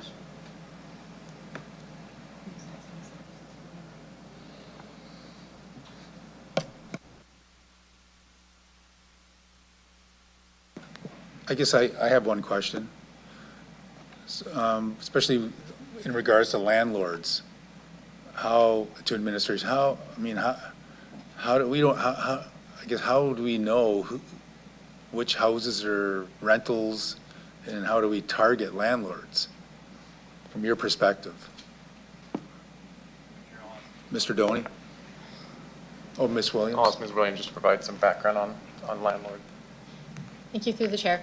There is a landlord and tenant board, and just inside conversations we were having as we were looking at this amendment, I think it may be prudent to have some conversations with the landlord and tenant board. They have direct access to landlords as well as to tenants, and so providing information to that board and making it available to them may allow them to provide that information then in response to landlords and tenants that access their services and their resources, because it's also a resource organization that provides resources to both landlords and tenants. So that may be a good way just to get some of the information shared with them and to assist tenants to understand what their rights are, and to have also assist landlords in knowing what their responsibilities are in renting properties in terms of maintenance and repair that's required of them. So it may just be a good place for some of that communication to take place. But as I indicated earlier, it is a provincial organization. It's run from provincial legislation, but I think we could have shared communication with them, and it may be of assistance to community. Okay. We wouldn't be able to, through ISC we can find out who owns a residence, but we would have no way of knowing whether or not an owner has rented a property out as a municipality. We wouldn't know that. We may find that out as we go door to door knocking on properties, but that would be really the only method we would have to know whether or not a property has been rented. Right. So I guess at the end of the day, it would be pretty difficult to target landlords specifically, because we wouldn't know. Mr. Doney? Through the chair, yeah, we're not going to know individual addresses. We will probably focus on the communities that we expect there may be high rental rates, but we will never know the individual address until we do the face-to-face conversations with them at the door. My other question, I guess I have one more question. In terms of all these 8 points, do you feel that would you like to have more time for us to maybe as a council to maybe go over this one more time and give you guys a little more, give administration a little more time before we, pass it, if we decide to vote and pass this? Just wondering what your thoughts are. Through the chair, as the city manager mentioned, it is a challenge to read through it and understand it, but I think we're at a point now where a lot of this is work that we continue to do and look to improve upon. So whether it's communication or increased face-to-face interactions, that is work that we do regularly. We know what it takes to run the program, and inflationary costs are something we track all the time. And we have a report from just a couple of years ago that we can quite easily update and give this new council the opportunity to make a decision on the lead service connection management program. So I think we're okay with everything that's written here, and we would plan to come back in Q4 of 2026 with this information. Okay. Okay. Thank you, Mr. Doney. Okay. Oh, sorry, Councillor Mancinelli. I think Mr. Doney covered off my question. Not covered up. There's no cover up going on here. Covered off my questions. With his last comments, I had a little bit of hesitation with point number 3, like you did with the referencing renters and listening to the city's ability to get that through. But if he's comfortable with it, I'm comfortable with it too. Then, thank you.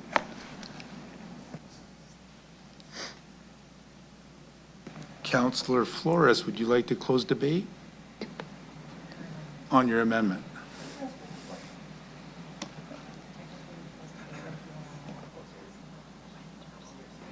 Councillor Mancinelli. We seldom ever table anything here. This was just a report coming back for information. There wasn't a timeline or a real urgency to it. There was a couple comments made about administration, their ability to absorb this in the course of a half hour, come back and give us real pertinent information. Would administration appreciate having this tabled for 2 weeks so we could vote on it and you could process a bit better? Is that something that'd be helpful? Just thinking this isn't a race. Through the chair, administration's viewpoint, just City Clerk. Through you, Chair, I just wanted to explain to committee some of their procedural options, and then we can ask administration to comment. This report, if this amendment passes, will go forward to the City Council meeting next week. So if administration feels that they may have time in between now and then to provide council with additional information, if they felt that they needed more time, council could then table the report at that time. The same token, if members feel that administration needs more time or they need more time and they wish to table this, they can table this at this meeting if this amendment does pass. Yeah, I'm not running up to make sure I can get a tabling motion going and passed. That's not my intent. I was just thinking of some of the comments through the meeting and absorbing everything. I wouldn't mind their thoughts on that. Through the chair. Mr. Doney. Through the chair, I think we've taken enough time this morning and gone through it, and we're comfortable that we can explore this as mentioned, and I don't think tabling is required from an admin's perspective. Appreciate that. Thank you for the information. Sorry to hold the meeting up there. Mr. Doney, did you have some additional comments you wanted to make? Through the chair, I was just going to continue to explore number 4. When we talk about distributing clean water distribution, if you're looking for recommendations, I would recommend getting rid of that part and just exploring involving the school and community center, and we can talk about clean water distribution, we can talk about education, we can talk about many different things. So I would just recommend get rid of the clean water distribution, and if that's something the schools want to participate in, then we can work with them on that, and if not, then that's fine too. But that, in my mind, limits our conversation to just clean water distribution. Councillor Flores, would you be comfortable with that? Yeah, just want to clarify, so that would still be part of the conversations with schools, just not being so prescriptive in here, but it would, as long as it's part of the conversations, I'm okay with that. Through the chair, yeah, we will bring that up and have conversations about that and what resources these schools may have to participate in that part of the program.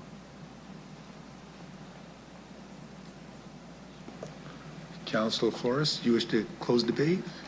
Just a second. For number 4, explore report back involving schools. I just want to add something on issues such as clean water, like clarify that it is about clean drinking water. But other than that, I'm okay with the.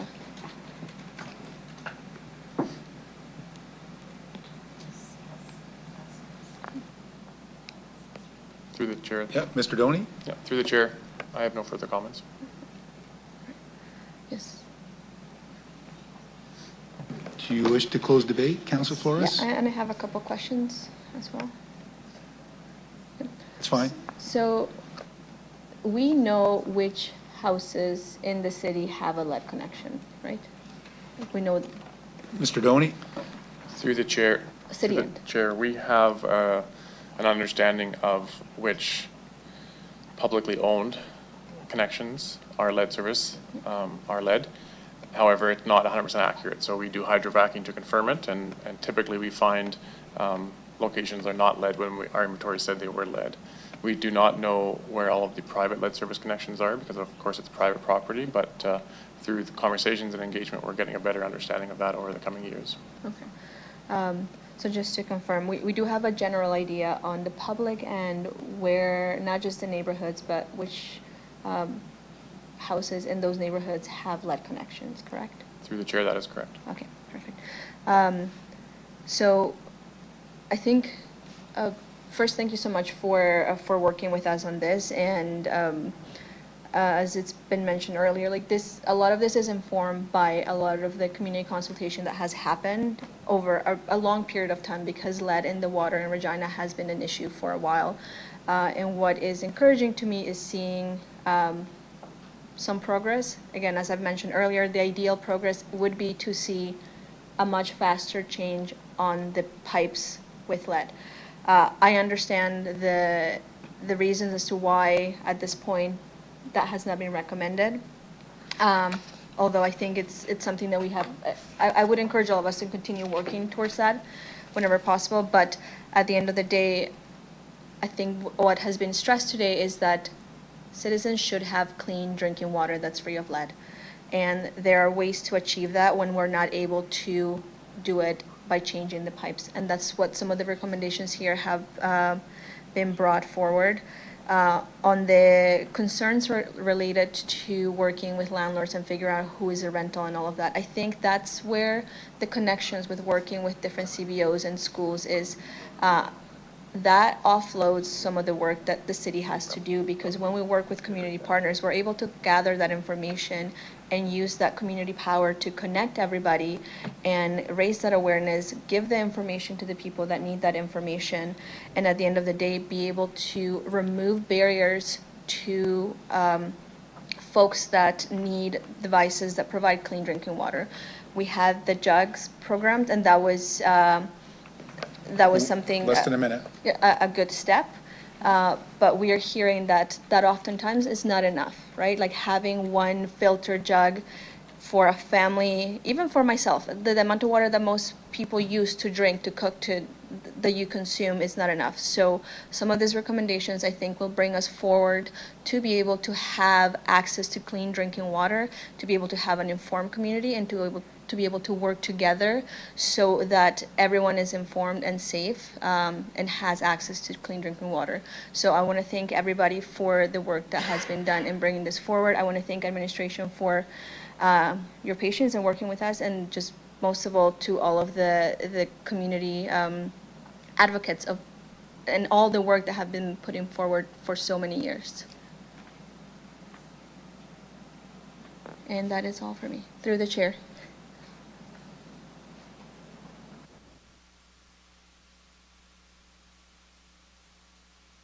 Mr. Nickel? Deputy Mayor, I just want to, for administration's benefit, I want to make sure that we understand that the original recommendation of 1, A, B, C, and D, and number 2 are also being approved. This was just the amendment. Yeah, I just wanted, because the conversation has gone on for quite some time on the amendment, just wanted to make sure that we know that the other parts are still there.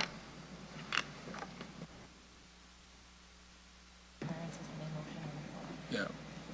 Just, sure. Deputy Clerk.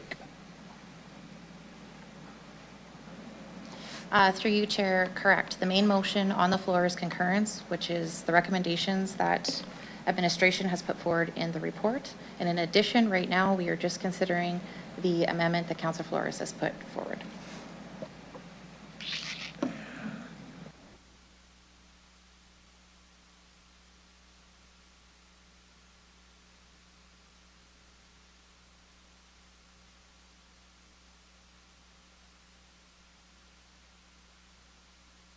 Okay, we will call a vote, but I just want to confirm, Mayor Pashinsky, would you like to separate any of these amendments? No, based on the discussion, I'm good leaving it as is. Thank you. Okay, thank you. I'll ask the clerk to call the vote on the amendment.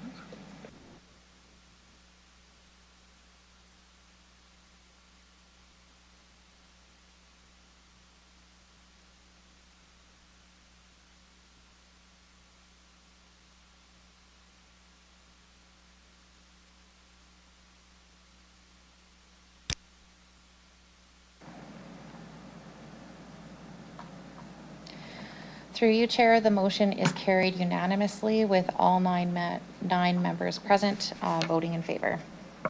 So we're back to the. Okay, yeah, back to the main motion. Would anybody like to speak to it as amended? Mayor Bashinsky? Yeah, thank you, through the chair. Just looking at the chart for completed work, I was just wondering, when we do hydrovac, I can point to where that is.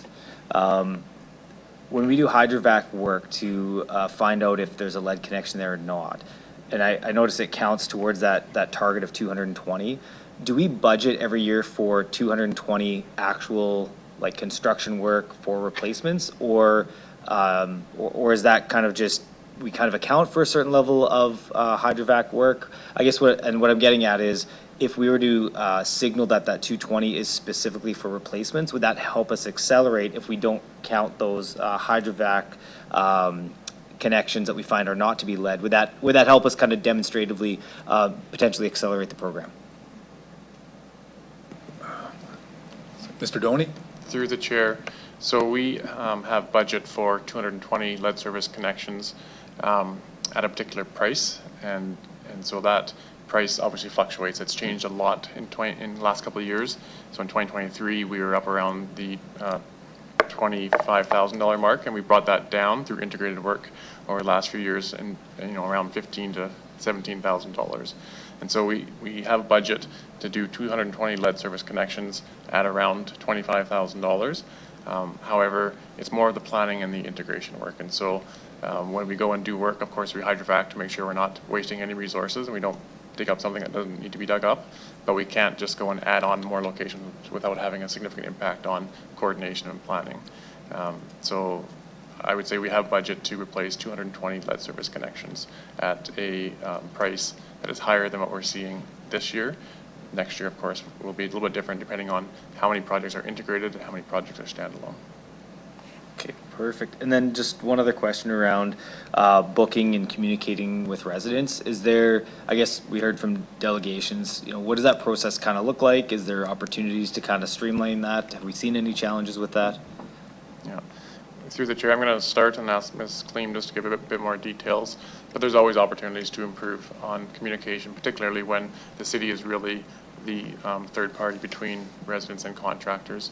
What we're really moving towards is having integrated projects as much as possible, so that we're doing the road work, we're doing underground work, all within a major project, and then residents know and they can see work happening. What's a bit more challenging is when we may have one-offs where a resident wants to get theirs replaced, which is positive and proactive, we encourage that, but a contractor may have 50 or 60 locations and other projects. So there's an opportunity to improve that, as we heard from the resident today, and we will work towards making sure that can be improved in the future. Ms. Kleem, any more detail? Ms. Kleem? So thank you, and through the chair. So Mr. Doney, as you described it, is correct. I would maybe just add that we'll definitely take away the conversation to have with our contractors and make sure that they're meeting our communication expectations as part of the work that they do. We have been seeking to grow that approved contractor list so that we can provide more services, and so that's something that will continue to work as we onboard new contractors to do this work.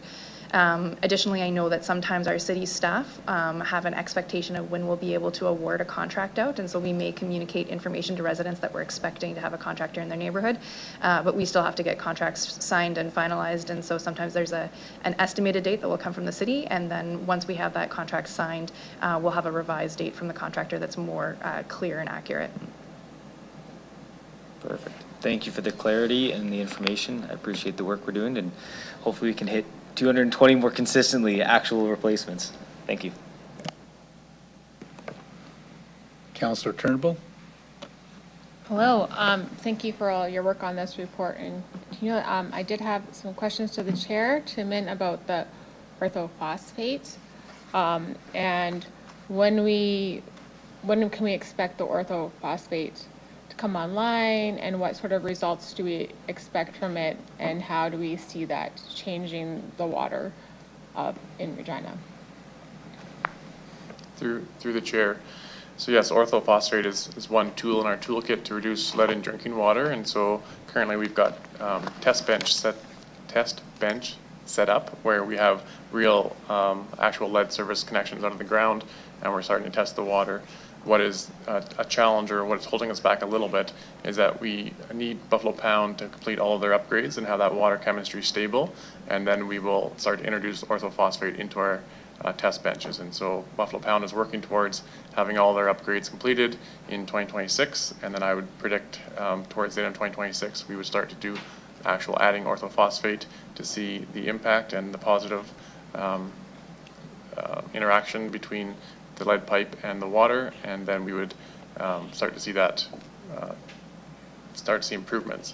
However, it takes somewhere, and every water source is different and every water chemistry is different. It'll take somewhere between 6 months and a year for us to start to see less lead in drinking water. And what actually happens is the orthophosphate coats the inside of the pipes, the lead service connection pipe, the cast iron pipe, and the piping in your home. And what it does is actually creates a barrier between the drinking water and the lead service connection. So that will take time to be built up over 6 months to a year is what we estimate.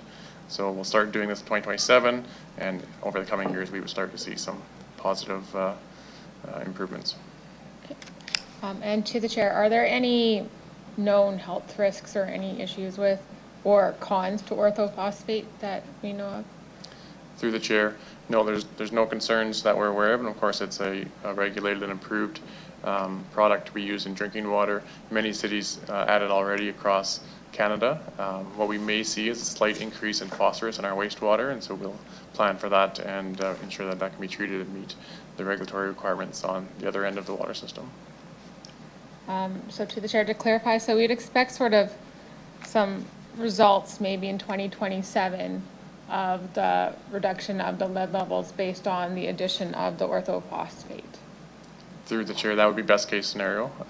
We don't know how long it's going to take for the internal coating to start to be thick enough basically to reduce any lead in drinking water, but we would provide that information through updated reports that orthophosphate is now being added and what we're seeing from a benefit perspective going forward. And the orthophosphate is more of a Band-Aid than a full solution, is that correct? Through the chair, it's one tool. What it does is it coats the inside of all the pipes, and what I didn't speak to but I'll mention now is that any home before 1960 may have lead service connection, but many other homes may have lead in your internal plumbing, and so it also helps in those situations. And so typically it's not practical to replace all of your internal plumbing in your home, so orthophosphate is a good solution in that case where it's providing that barrier. It will not reduce all the lead in drinking water, particularly in lead service connections, because those have a high concentration of lead, but it is one tool in the toolkit. Okay. Thanks so much, Chair. I don't think I have any further questions. See, the better solution would be to replace all the lead pipes, but I'm very happy with the progress we are making, and I'm happy that we are strengthening our sort of interventions and mitigations while we work on replacing all of the pipes. So, thank you.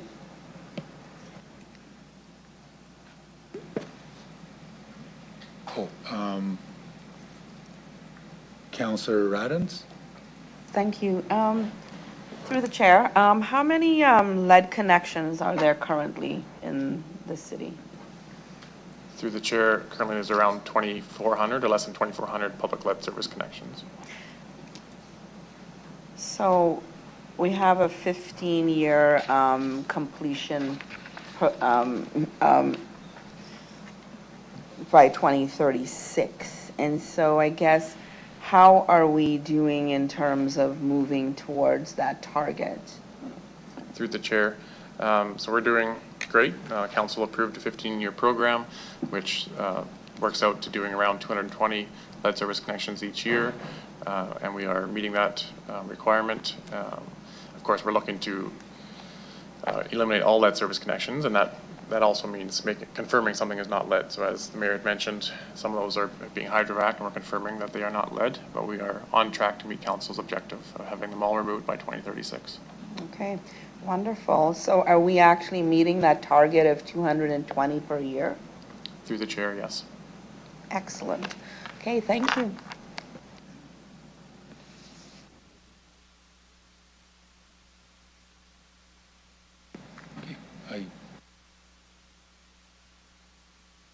I just have one question. Orthophosphate, I've never heard of it till today. It's the first time. I guess, so when will we start, when will that start going into our water supply? Through the chair, once Buffalo Pound has done all of their work, which I expect will be in 2026, we'll start to do tests, just on bench scale tests in 2026, and we're looking to add it in 2027. Many factors are still in play, including Buffalo Pound, but that's the rough estimate right now. Okay. Do most cities in Canada put orthophosphate in their water? Through the chair, many cities do. If you give me a few seconds, I will give you a bit of detail. So Winnipeg's been doing it since around 2000, Halifax 2002, Toronto 2014, Windsor 2016, Hamilton 2018, and Edmonton as recently as 2023. Oh. So it's a common practice. Okay. What's the cost of it? I'm just kind of curious. Through the chair, from memory, $200,000 a year, I think, is the cost for the addition, and that Buffalo Pound plans to do that for both the City of Regina and City of Moose Jaw, and so it'll be built into our water rates. Okay. Oh, that's good. Thank you. Thank you, Mr. Doney. I see no. Yep. I see no further questions. Councillor Flores, would you like to close debate? Yep. Okay. On the main motion, as amended. Yes. All right. Just briefly, I think I said most of what I wanted to say on this, but I look forward to the work that's going to be done in this motion as amended. I think everyone here is supportive of providing our residents safe, clean drinking water. And I look forward to some of the reports and the actions that will come out of this. And please, to all the folks that have been engaging with the Get the Lead Out community engagement, stay engaged. I think a lot of the ask in terms of making sure people are aware whether they have or don't have clean drinking water happens with work as a community, and I commend the work that has been done, and I hope that having this in a public forum will continue to make that work happen, and more awareness in our community leads to less people having unsafe clean drinking water.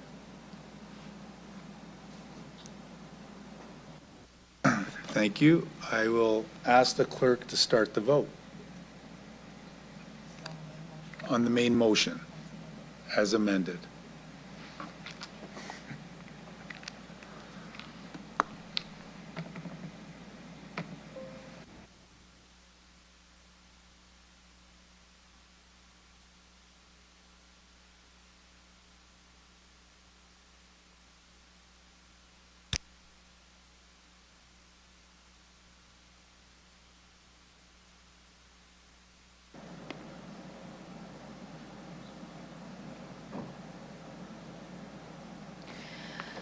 Through you, Chair, the main motion as amended is carried unanimously with those members present voting in favor. Councillor Mancinelli has temporarily stepped away from the meeting.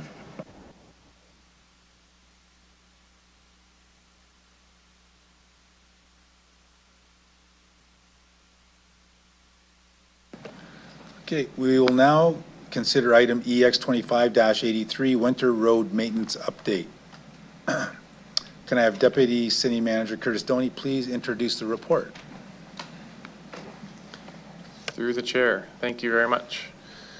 So as the team gets prepared, this report provides a comprehensive summary of the 2024-2025 winter season, including an update on the planned initiatives, operational performance, service requests, and key outcomes from one of the most challenging winters in recent years. Despite above average snowfall and severe weather, the City of Regina met 98% of its winter maintenance targets and responded to over 6,200 service requests, with 62% resolved within 2 business days. Administration remains committed to continuous improvement. Building on the 2023 winter maintenance review, we plan to implement a series of planned initiatives. These services include a new winter road maintenance technology platform launching in 2025-2026 season, offering real-time tracking, plow status updates, and improved transparency for residents. We're really looking forward to this this winter. Aligning our efforts with the Regina Accessibility Plan, we are planning for further enhancements to sidewalk clearing in high pedestrian areas and along transit routes. Planning long-term infrastructure improvements, including a snow storage site to support growing needs and ensure sustainable service delivery. This report reflects a strong foundation for continued progress, and we look forward to working with Council and our staff to build on these successes and further enhance winter maintenance service for all residents. Joining me today is a team that is very knowledgeable about our winter clearing, including Chris Warren, Director of Roadways and Transportation, Daryl, our Manager of Roadways and Seasonal Operations, and many others. I won't introduce everyone. They'll put up their hand when we're looking to answer questions, and we are all available to answer any questions you may have. Can I have someone move this report? Councillor Mancinelli? Do you wish to speak to the report? Sure. Appreciate the report and the update. Glad to see the extra 80 kilometers is being put forward as a goal to achieve. Appreciate the increase in clearing activities. Understand the bad season we had. I do have a question about alley maintenance. With the update in the ward boundaries, I took on a little bit of extra area with alleys in it. And these new residents are new to me, but I had quite a few service requests last year about excessive alley cleaning and cleaning alleys that historically had not been cleaned, as well as the associated snow from the alleys being left on the residential streets parallel to them. And just because this wasn't a normal practice, I'm just wondering what was going on. It doesn't seem like it was a garbage removal need to access. So, through the chair. Mr. Doney? Through the chair, I will start and ask Mr. Warren to give a bit more details, but we have improved or increased the amount of snow clearing in alleys, and that was approved by Council last year as part of the alley tax levy. I'll ask Mr. Warren to provide a bit of details on what triggers a snow removal in the alleys now.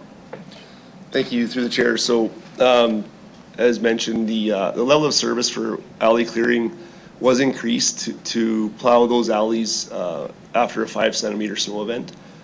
Previous to that, it was triggered after a 15-centimeter snow event.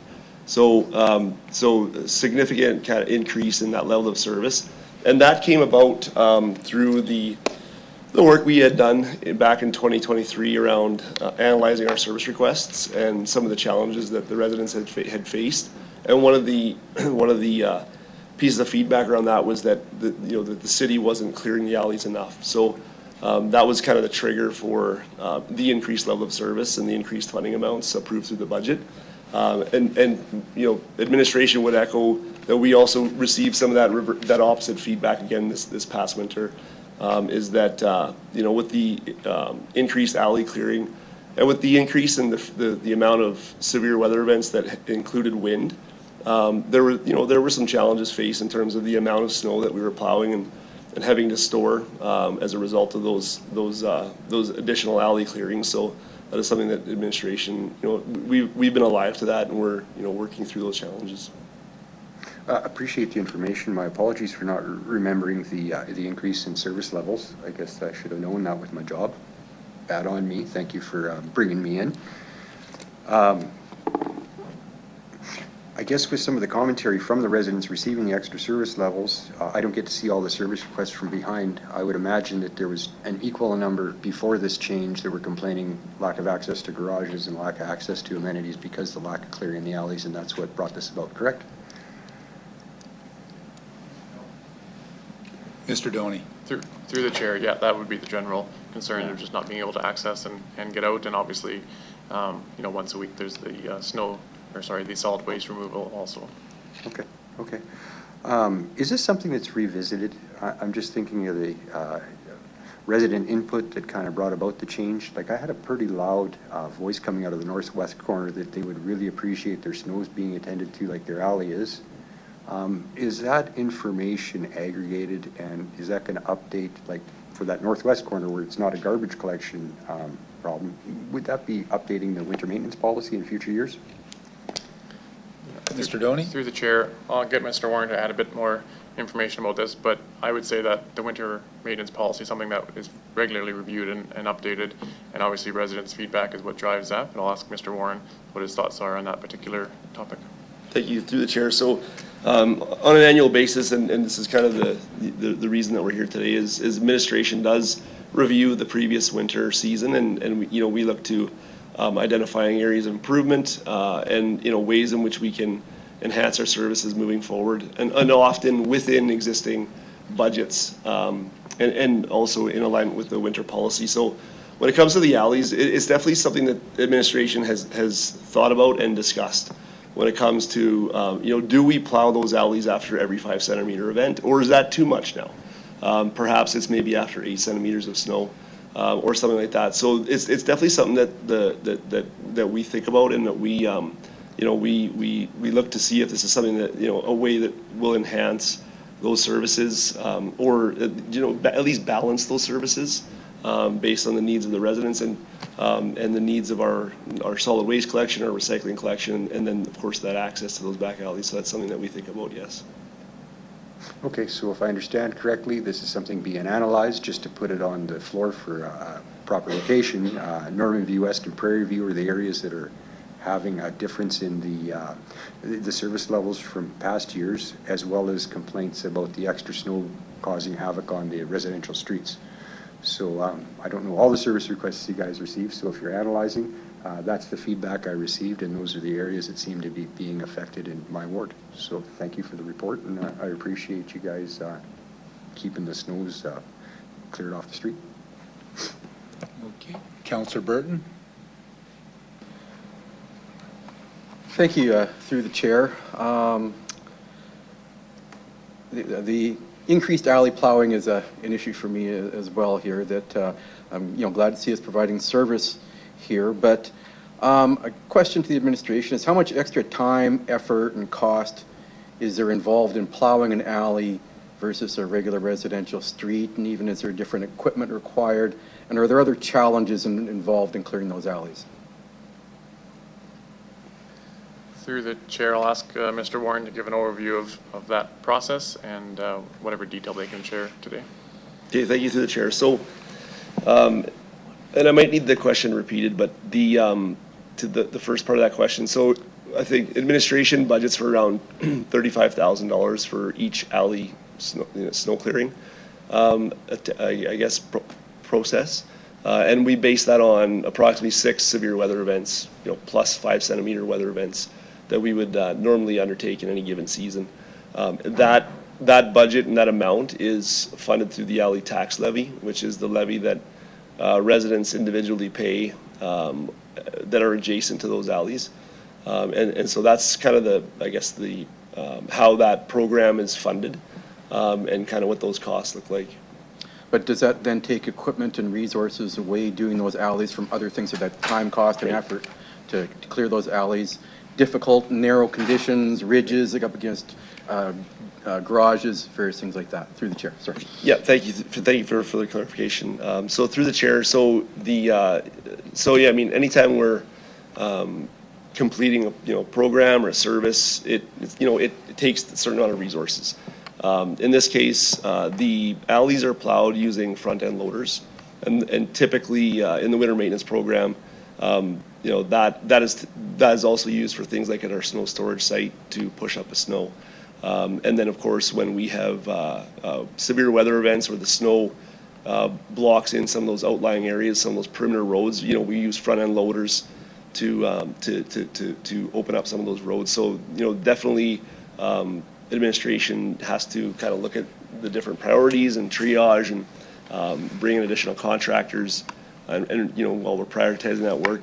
When it comes to things like road plowing, residential road plowing, we typically use a grader, the motor graders type of equipment. So there is definitely resources that are set aside for those as well. So it is one of those things where when we get a severe weather event, we have the policy and we do our best to ensure that we've got those minimum number of resources both during the routine times and the regular times, as well as that we can ramp up with additional resources, including contracted services during those peak periods to ensure that we can meet the needs of all of those different service levels.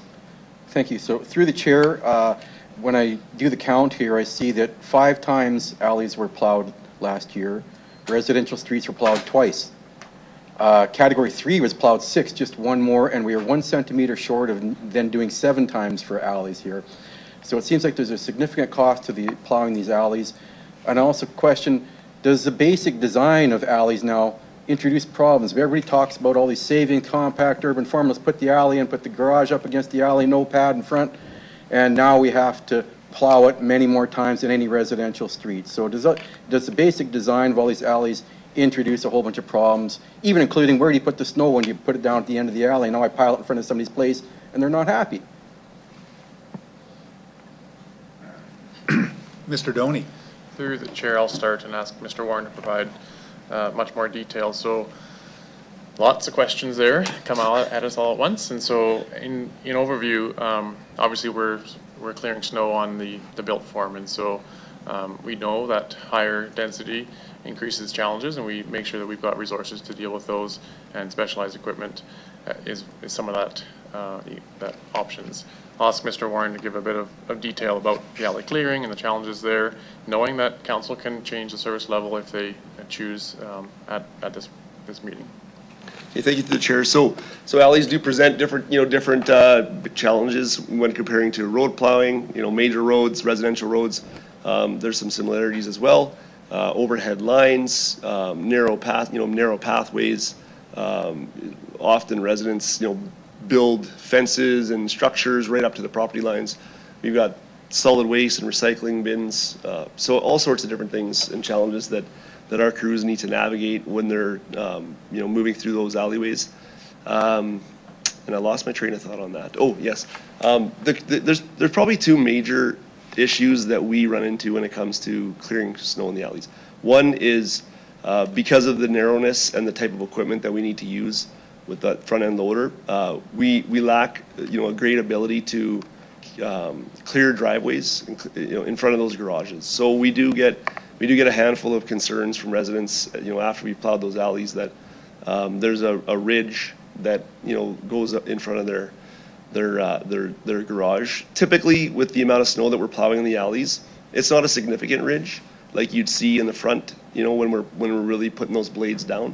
But it's usually around a foot. That there might be some trailings, and usually at the end of the alley, because once that front end loader bucket is filled, that's when the snow starts to trail off. So we do get concerns brought forward around that. And then the other part, of course, is what do you do with the snow now once you get to the end of the alley? And that is where our operators need to use, the snow ridges, the snow storage on the street, existing snow ridges, or parks and things like that, in some of those open areas where we would put that snow. So those are a couple of things that we do have to, that do cause us challenges and do, have us being a little bit creative as we're going through. Okay, thank you. Through the chair, there's often a lot of people parked on the street as well. They may not have anywhere else to park because we've done no stalls or 1 stall or anything like that. And on many things, whether it's grass and yards and various things, we always seem to like to go to the warning first. And I just have this image of the mom in the station wagon screaming at the kids to settle down because they're bouncing around like monkeys in the back, but we're still going to go to Dairy Queen. When are we going to stop taking them to Dairy Queen and do a bit of enforcement, maybe for the first snowfall this year, and really push some tickets out and do some increased enforcement on moving your cars off the streets? Through the chair, just to clarify, are you referring to when we declare snow routes? Yes, and people that should have then moved their vehicles, and we've taken the kind approach, and I don't know that that's always worked. As I said, I'll give you the mom in the station wagon analogy again. Yeah, sounds good. Yeah, so declaring snow routes is obviously important for the operations to be able to perform effectively and efficiently. I'll get Mr. Warren to give an overview of what happens when we declare snow routes and the parking associated with that. And just, sorry, through the chair, to be clear, my understanding is we have not issued many tickets. We have towed some vehicles sometimes and not done that. I'm asking about the potential of increased enforcement. Thank you. Mr. Warren? Okay, thank you through the chair. So our snow route program is it's targeted program where we have about 18 kilometers of roads that we sign permanently and then declare snow bans for efficient plowing operations. As part of that process, we do enforcement. So we do have working with our parking enforcement groups, our communications partners to declare, and we'll go out, the teams will go out there and enforce the parking issues on those 18 kilometers in advance of the plowing operation. So the rough estimate that we see is we get about 90% compliance, where people move their cars, they stay off the roads, and there's about 10%, give or take, depending on the storm and the day, where we would have cars parked, and those cars do in fact get a ticket. So that is one area that we do enforcement. We don't tow, however. We ticket, and then we typically plow around. Yeah, I guess that's the kind of the framework around the snow route program. Through the chair, this year with the improvements, I didn't see anything about impassable streets, and I had significant resident concern during the number of snowfall events last year where their streets were impassable for a week. And yet I can tell you that I was driving down to Assiniboine, and it's Category 2, and it needed plowing, but it was passable. And I will be introducing an amendment to discuss moving up impassable streets after Category 3, but I'd like to get some comments on that because I had significant negative feedback. Through the chair, I'll ask Mr. Warren to give a bit more details, knowing that obviously everything that we do is budget related, and so if we're going to change something, we're either going to reduce the level of service somewhere else, or we're going to need to increase the budget. But I'll get Mr. Warren just to talk about how we prioritize that particular work about impassable streets. Thank you through the chair. So there's no question that this past winter season was fairly extreme when it came to severe wind events. If you look at the appendix, page 2 of the appendix A, I think 6 out of 7 of those storm events included high winds as part of that. Last year, we had over 1,300 service requests, which represented over 20% of our overall service requests. When it came to drifting snow, blocked roads, and things like that. So it's no question that the 2024-2025 winter season was severe when it came to that type of issue. Not only in Ward 4, but all over the city. And in a lot of cases, the storms are predominantly coming in from the northwest. We see a lot. We see a lot of those issues. There's no question about it. As part of that work, and it's kind of part of also our kind of climate adaptation strategy is, we recognize, as part of our analysis, we do the weather analysis every year, and we recognize that things are changing. So we have to adapt, and as part of that, we've done numerous things, like we've increased the resources required during a storm on those perimeter roads, those perimeter neighborhoods. And we also have a dedicated number of folks that go out during each storm on the trouble spots. We've got a long list of locations in and around the city that not only the perimeter locations, but within the city.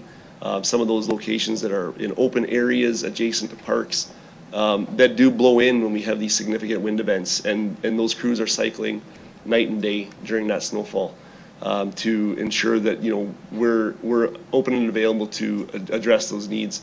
In addition, in addition to that patrolling, we've got our service request system where we've got a 24/7 service request response time, where we'll get service requests, we'll monitor from the public if there's issues in the city. And those will be immediately assigned to the supervisors on shift, who can then immediately assign that work to our frontline staff. I think back to last year, and I know that first, November 19th and November 23rd, those two storms, they were significant. That first one on the 19th, it shows here in the appendix that we received 10 centimeters of snow. That was the first snowfall that we had last year. There was no snow on the ground. However, that crippled the city because of the winds. The snow blew in and it blocked, any of the roads that normally get blocked were blocked in that very first snowfall. So administration did recognize that, that was something that created significant challenges for us to, not only keep the main roads open, but also attend to some of those locations that, maybe beyond some of those residential roads, to attend to those locations in a timely fashion. And I think when we looked at that, it did take us up to about 5 to 6 days to finish off that backlog. However, once we got through that backlog, we did, our experience in administration in the winter maintenance branch was that we were able to, going forward in the remaining 5 or 6 storms, that we were able to, get through those backlogs in a fairly timely manner. Thank you. Yes, you went right to the next, thank through the chair, you went right to the next issue to me, which was SWAT team dispatch during a storm, because as you mentioned, in Northwest, there's some at the edge of the city. Down in the southeast, University Park Drive was blocked, Edinburgh was blocked, Prince of Wales was blocked, and it was complete mayhem. And that's where, to me, you're saying that there is a team dispatched during the snow event to look at those, or to deal with those? Mr. Doney? Yeah, through the chair. Yes, that's what Mr. Warren had mentioned, but I'll just ask him to repeat and provide a bit more details. Okay. Thank you, through the chair. So, yeah, November 1st marks the start of our winter maintenance season, and that's where we have staff scheduled 20 hours a day, 7 days a week on regular time. That 4-shift rotation is designed to meet the minimum needs during regular routine snow and winter conditions. So we've got staff on night, day, Saturday, Sunday, during regular time to attend any issues that we might have. And as part of that, there is a Service Regina. We've got 24-hour coverage when it comes to Service Regina. So if there's a severe weather event or a major issue, that information gets passed on to our winter teams, who are all connected through supervisor and leadership for each shift, as well as staff in that equipment that have access through two-way radios and things like that. So our team is very alive to real-time conditions, not only through the planned approach and the systematic approach that we take to clean up the city after a snow event, but also during a snow event. When it's snowing, and as you can see in the appendix, during, where it's itemized on page 2 as a storm or systematic. During the storm, that's when the snow's coming down. That's when we're not sure how much we got. We just know it's coming. We know the wind is blowing. We know conditions are worsening. And so we start to cycle through the Category 1 roads. And then we cycle through the Category 2 roads, because these are the main roads that handle the majority of the traffic in the city. So our goal is to keep those major roads open and accessible. And then we also have a certain number of teams that are out, like as I mentioned, cycling through those perimeter roads, cycling through those perimeter neighborhoods, and then also a team of trouble spot employees that are attending to those individual service requests that we may get in real time. So yes, we've got a pretty robust plan in which we try to adapt and address kind of those emerging conditions as they're happening in real time, while also trying to planfully complete some of this work as well. Thank you. I've got 2 amendments I'd like to introduce. Would you like me to Teams it? Sorry? Come on, just a second here. I'll just Teams it to Martha so she can get copy and paste in here.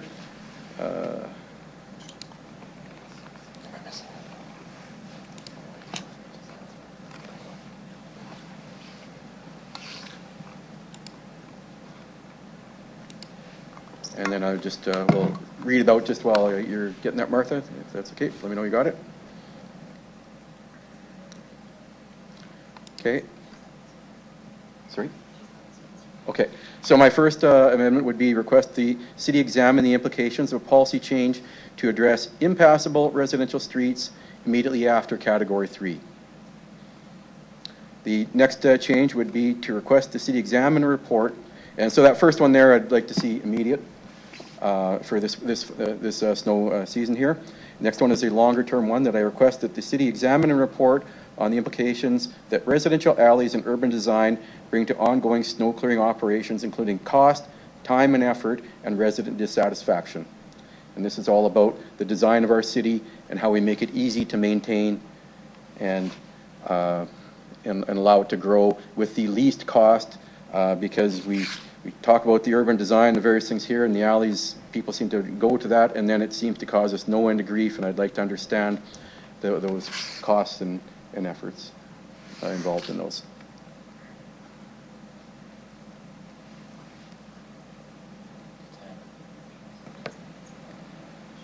Anything further to say? Regards to your amendments? I do commend the city crews on their hard work and their long hours. You know, when you're plowing roads, there's signs and cars and streets, edges, and sidewalks, and they're having to keep going for many hours and stuff like that. I do commend the city crews for their endurance, their diligence, their attention to detail, and working very hard to keep the city of Regina moving after these snow events. Thank you.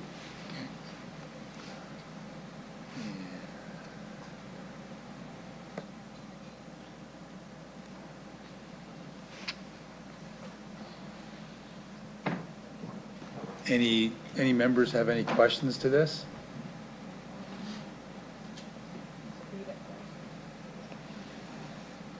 Yes. Councillor Turnbull? Questions to this? Okay.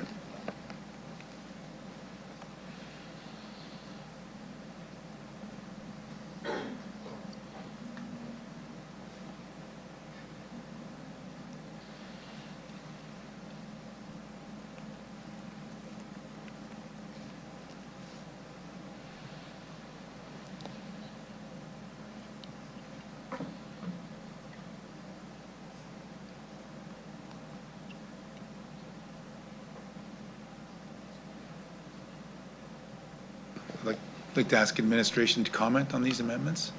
Through the chair. Mr. Doney? Yeah.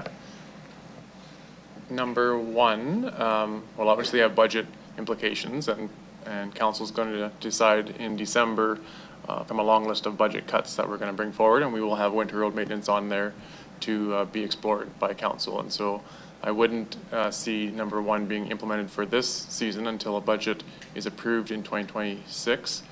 I'll ask Mr. Warren to give any idea of the amount of time or any high-level thoughts on the impacts of number one. Let's start with that first. Thank you, through the chair. I mean, to a certain extent, the city already moves to address impassable streets, residential streets, not only during that systematic plow of the category 1, 2, and 3s, but also immediately after. However, that is also in alignment with going out and doing school removal, doing snow removal, clearing some of those perimeter roads, things like that. So there is an effort there, but if the motion seeks to undertake like a policy change and maybe even a timeline associated with that, that would require some additional resources. But that is something that we could put together, but it would likely be something that we would need to hire additional contractors for. So we would put forward kind of some of that costing around so that. Through the chair, clarification on this. What you're stating is that these do eventually get done and the cost is there. And what I'm doing is to say that this should be done earlier in the cycle to do that. So I don't know that there would be increased costs, and please, not speaking from a position of knowledge. Through the Mr. chair. Doney? Yeah, through the chair. So unless you're willing to drop the amount of time it takes to do other work, yep, we would increase resources to meet this. So that's why we look at increased budget. Okay. I will await the report to So through the chair, I think for number one, we would say we would bring that back in like Q3 of 2026. And then for number two, could Mr. Burton, Councilor Burton, just provide a bit, like we already provided some context of the extra resources and challenges with alleys and verbally, but just maybe ask us a bit more about that. So this is more about the design of our city and how it's effective and maintainable and satisfactory to our residents here. And so we have people saying, let's go ultra compact and life's going to be good and we're going to save money. Let's feed a pipe and pavement and stuff like that. And meanwhile, we're dealing with all sorts of problems and extra costs to deal with these. So it's not to change the existing, it's as we go further to say, look, as we build areas, and if we want to build it ultra tight and want to put alleys in there, hey, there's going to be cost. And there's going to be dissatisfaction, there's going to be grumpy residents and all, not just the residents on the alley, the ones that are at the end of the alley where all the snow is plowed in front of their house. So it's about saying how do we design our city to be the most efficient, effective, cost-effective, and friendly to our citizens. Yeah, through the chair, so we're talking about future designs. I'll just ask Ms. Bryden to give an overview of what that looks like and whether or not a report is the right solution. Ms. Bryden? Thank you, through the chair. So currently, when we're considering the design of neighborhoods, we look at communities and neighborhoods that we have existing, and we evaluate the design standards that have been set in place for those neighborhoods. So for example, you know, at one time, a residential street might have been, the design standard for that street might have been 15 meters, and through feedback from community as those communities were developed, this is just a hypothetical, over time, we hear that feedback, and as developers are coming forward, our internal teams who work collaboratively with our operations teams look at those design standards and say, this isn't working, and we make adjustments to the design standards. And I would say the same thing occurs, whether it's streets, back alleys, all of those types of things. So those are ongoing conversations. Of course, we can't go back and reset what's already been built, but we certainly are taking those things into consideration as we move forward with new neighborhoods. And I would say the collaboration between planning and how we work with the development community, as well as work back into operational teams when we get new plans. If we see something that looks a little bit off, looks difficult to service, whether it's fire protection, snow clearing, a garbage pickup, all of those things, we take all of those things into consideration as we build out our new communities. So those things are already, those conversations are already underway, and we do take it very seriously.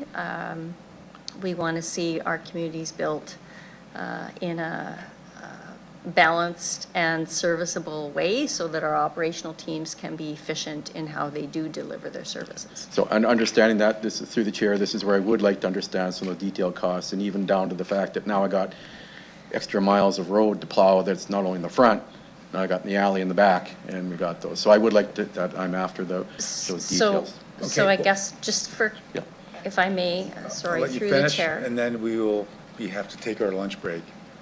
Through the chair. So you're talking about examining the costs of what it exists within our existing community already for alleys, waste, all of those things, what that cost is, taking a look at what that is to understand the implications of any future alleys.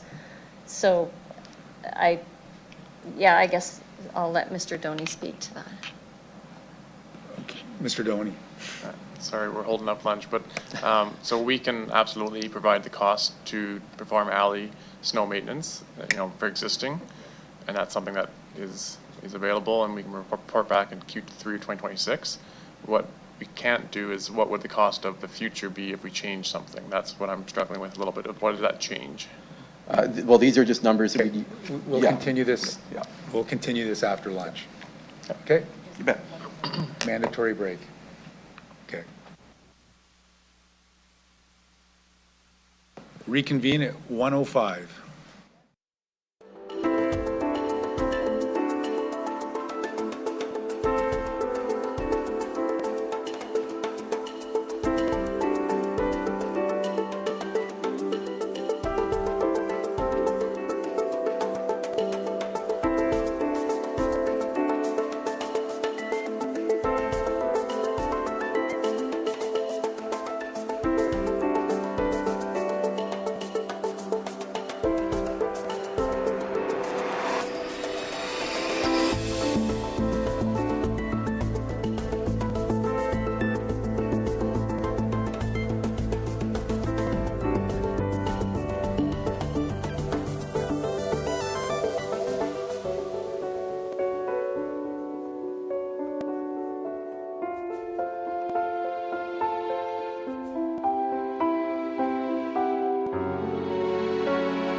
Okay, Councillor Burton, I guess He has a minute, 30 seconds. you have a minute, 36 seconds left. And I guess we'll continue on the amendment. Okay. Thank you.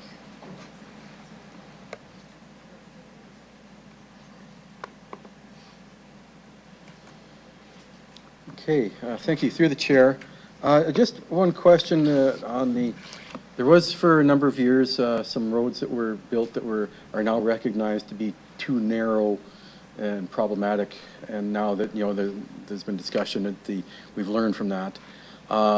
Is there any long-term mitigation or ways to deal with some of those very narrow streets that are going to continue to exist? And yes, I know the street stretcher ain't available, or snow levitation device, but are there any capabilities to deal with that? Councillor, sorry. Oh, sorry, I got to stay on the amendment. Yes, Oh, please. sorry. Yeah, we have to stay on the amendment. Okay, sorry, apologies. Okay. Okay, thank you. It was a great idea. Okay, okay. Okay, so I'll close up here on the amendment here to just say that. Oh, okay. You betcha. Yep. Okay. Questions on the amendment? So, Mayor Bashinsky? Thank you, through the chair. I guess for administration, I just want to understand what's already happening, or what information we already have with respect to these two items, and what kind of effort this would take in addition to what's new here to what we're already doing. Can you just help me understand a little bit of what we are doing and what this would entail? Sorry, Mr. Doney? Through the chair, yeah, I'll just provide my perspective on what we would undertake. So number one is a change to the winter maintenance policy, and so we would look at the costs of doing that change and the implications of that, and bring that back to council in Q3 of 2026. And that's something that is kind of regular, that we would update the policy or let council consider changes to the policy. So not a significant concern, just need some time to do the work.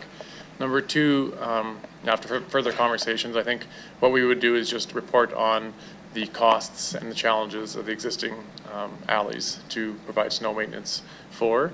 We won't predict what a future design would be, better or worse. We would just talk about the costs and implications of the existing alley system.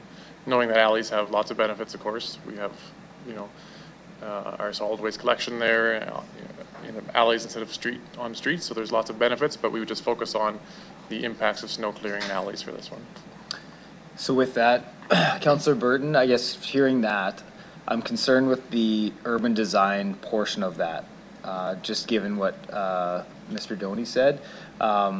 I'd support in you know, wanting to see that information that we have for existing, but you know, predicting kind of the future urban design, I think, is beyond the scope of that, in hearing what Mr. Doney's saying. So if you're open to getting rid of the urban design portion of that and leaving it as examine and report on the implications that residential alleys bring to ongoing snow clearing operations, I'd support that. But the urban design portion, if that stays, I'd probably split it out, and I could support the number one there. So I'll maybe leave it at that. But a question to Councillor Burton, if you'd be open to that, and if not, that's okay. But I'll go to you, Councillor Burton. So this is not to change anything at this point in time. So this is simply to report.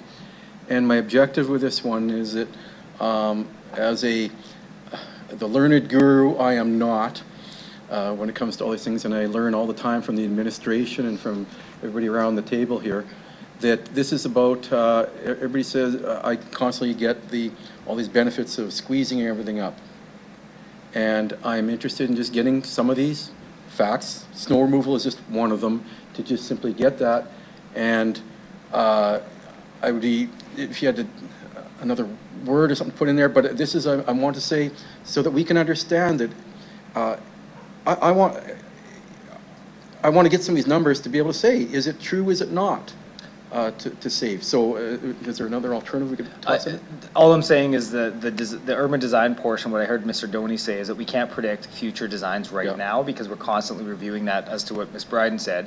So that's why I'm not comfortable with the urban design portion. That's why I would say we get rid of that and just look at the implications that residential alleys have to ongoing snow clearing operations. So basically taking existing data now to what Mr. Doney said, rather than predicting what that looks like in the future, because we don't know what a non-existing alley width or length or corners look like at this time, because we don't have that in front of us. So that's why I'm not comfortable with the urban design portion, because I think it's too predictive to the future that we don't know what that looks like yet. So if it was trying to understand the implications of current alleys that we have today, to get that information from what Mr. Doney said, I would be interested in that.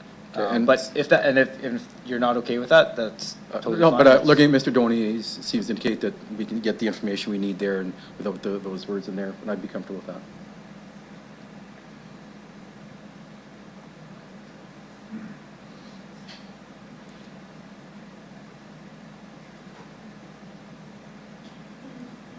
Yeah. Okay. Any further? That's all I have. No, thank you. Councillor Mancinelli on the amendment. I'm satisfied with the change in urban design.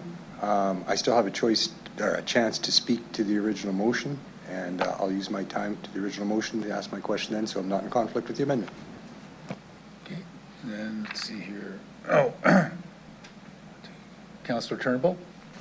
Yes, thank you to the chair. So if a residential street is impassable currently, what would happen? Like, whether it's from snow or anything, what is our... Is this on the amendment? Yeah, that's the amendment.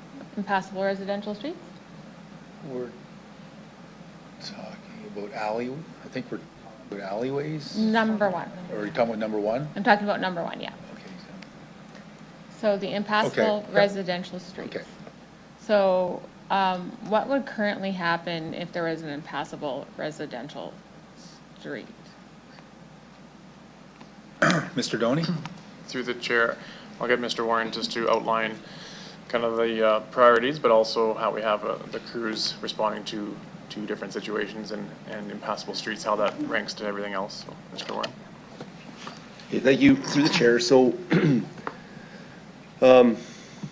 if the city received a service request or some information that there was an impassable street, that would come directly through the Service Regina and go directly to our frontline supervisors. And that work would get added to likely a list of other locations that may be experiencing similar sort of things and assigned to that, trouble spot crew or operator. Typically, I would say when we receive those service requests, we usually have those cleaned up within 24 hours, where we can attend to those on, regular conditions. So that would be something that we would be prioritizing that work, as well as prioritizing, the systematic plow, snow removal, the different things that we would have to take care of, ice control. So that would be kind of the current process now.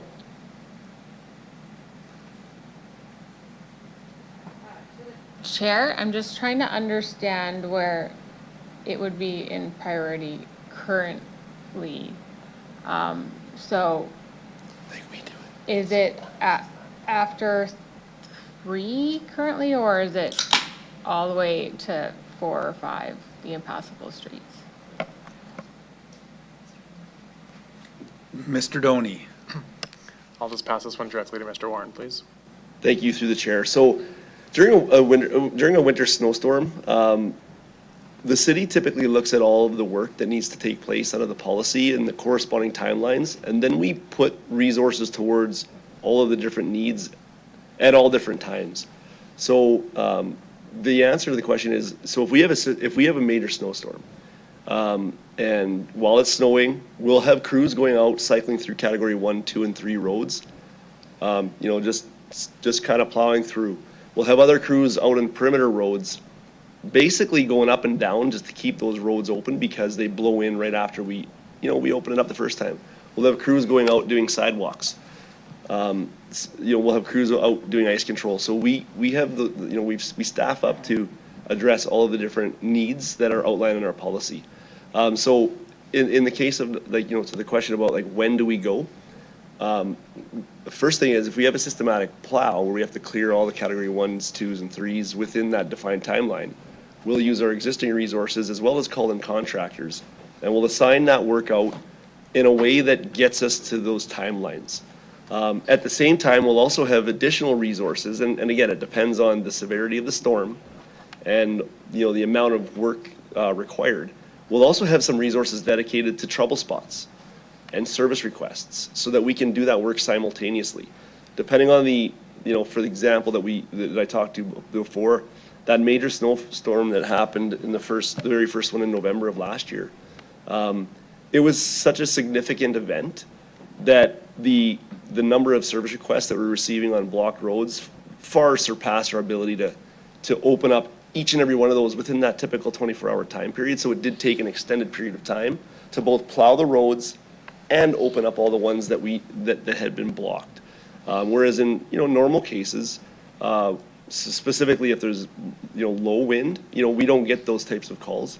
But if there are some wind, depending on the direction it came, we'll assign a certain amount of resources to both plowing and opening up trouble spots and block roads at the same time. Chair, I'm trying to figure out if this is already happening, and it just feels like it wasn't happening because of our giant storms. But I guess the other question when I look at this question is maybe the definition of impassable might be different from our residents, from the city, and what vehicle they are driving with our requests in. So I don't know if there's a friendly amendment in there or whatever, but I think we have to define what impassable means. If I could get your input on that. Mr. Doney? Through the chair. Yeah, that would help us a little bit to make sure we're on the same page. I think when we think about impassable, it is a road that does not just have the regular snow on it, but it's been blown in. And so I would say it's impassable by like a truck, for example. You physically cannot get up and down that road with any reasonable vehicle. That would be our interpretation of it. And if that's not in line with council, then we'd ask for you to define that.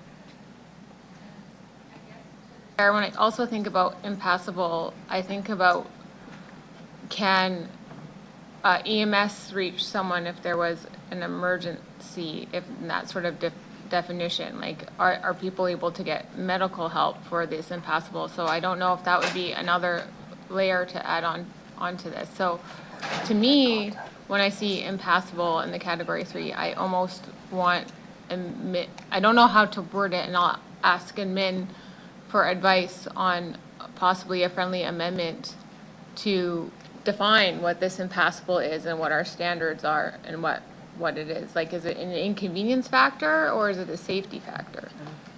Through the chair, we would interpret it as a safety factor. And so if you cannot get there with a fire truck, if you cannot get there with a 4x4, it's impassable. But you maybe can get there with a truck, but you can't get there with a civic car. That's not impassable in these situations is how we would interpret it. My question then would be to Councillor Burden, what you see impassable is and how, what information you want from this. Is it for emergency safety or is it for a resident? Like if you could. Sure. Through the chair, it would, yes, be for all of the above.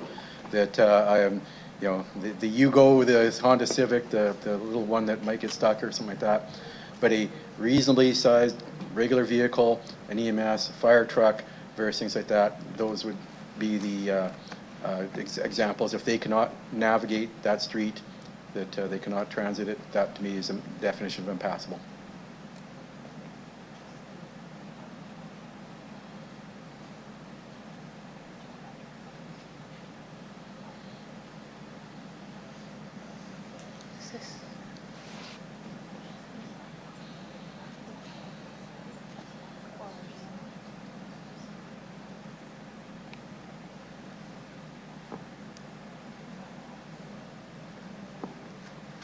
while they write this up, like Councillor Burton,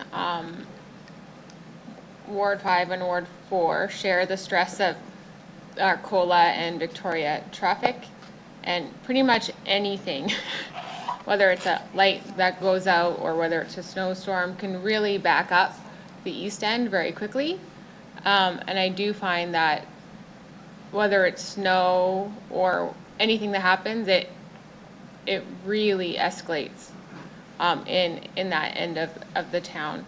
And that's probably more the core issue, is that there's so much there. So I think that almost makes some of these issues larger, is the core issue of the Arcola East corridor traffic things. And I think that would probably, that's the larger issue. And I emphasize with Councillor Burton because our residents do have those large traffic jams for really anything, whether it's a snow, a light, an accident, anything can really, really affect Arcola and Victoria. So it's not just snow, but anything there. So I think that's at the base of some of this. And so when it comes to the urban design one, when I look at that question,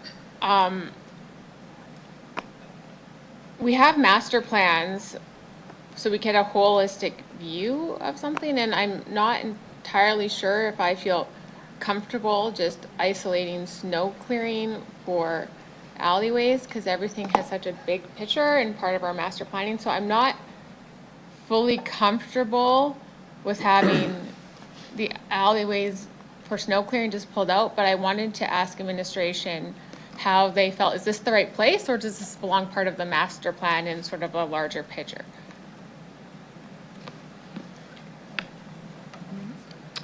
Ms. Bryden? Thank you for that question. Through the chair. So I think pulling out alleys to determine the cost of snow removal in the alleys as part of the snow removal program, that's good information to have, certainly. And if that's the intention, that's great. I think in terms of urban development, and that has been removed from the section, but there are lots of costs and implications to maintenance as we add on new neighborhoods. So there's street maintenance, parks maintenance, alley maintenance, all kinds of things that are taken into consideration. And we know those things as we're adding in greenfield lands. There's also lots of benefits to adding new neighborhoods to the community as well. So I think if that answers your question, separating and pulling out the cost of residential alleys as part of the snow clearing program is good information to have, certainly. Okay, thank you for that answer. And your time's up. And my time is up. Councillor Burton, are you good with the definition of impassable? Yes. Yes. Okay, thank you. Councillor Mancinelli. Oh, the amendment? Anybody else want to speak to this amendment? No. Okay. Yep. Councillor Burton, would you like to close debate on the amendment? Sure. Very quickly, this is simply to gather information. The category 3, yes, we do eventually get to them, and this is to make sure that we get to them in a reasonable priority, to change the policy, not to have me phoning in to complain another time as residents bombard me with more emails, phone calls, and other requests to change the policy.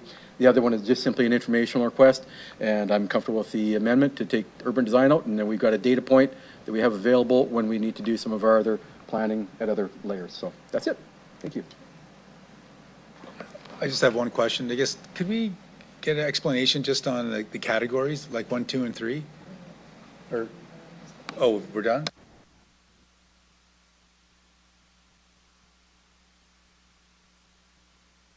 Okay, can we call the vote on the amendment? Oh. Sorry.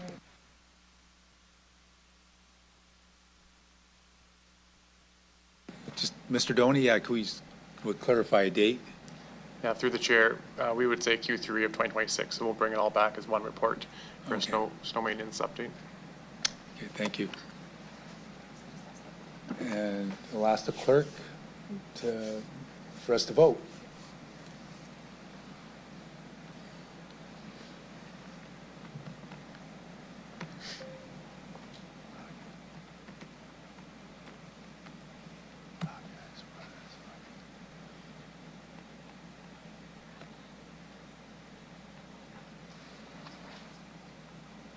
Oh, Councillor Roddens? Aye. On the amendment. Okay, in favor. In favor? Okay.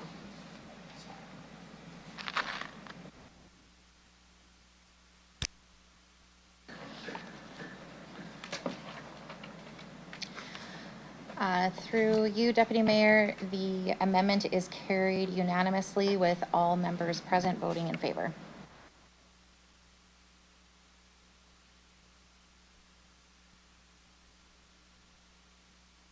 We're back on the main motion as amended.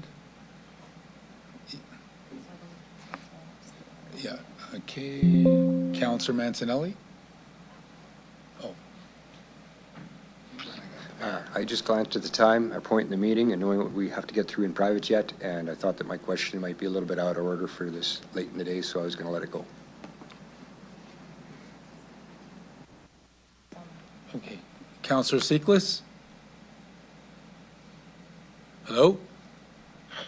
I'm here. Okay. Hi, everybody. I do, but the theme that Councillor Mancinelli, I'm going to greatly reduce this to private conversations with our team. I do want to tell them publicly that the 100 and some odd kudos that they received are probably not even close to a third of the amount that I've heard. Not all of the people have taken the time to tell you what a great job you did. I just had this conversation yesterday on snow, believe it or not, in a conversation with a resident.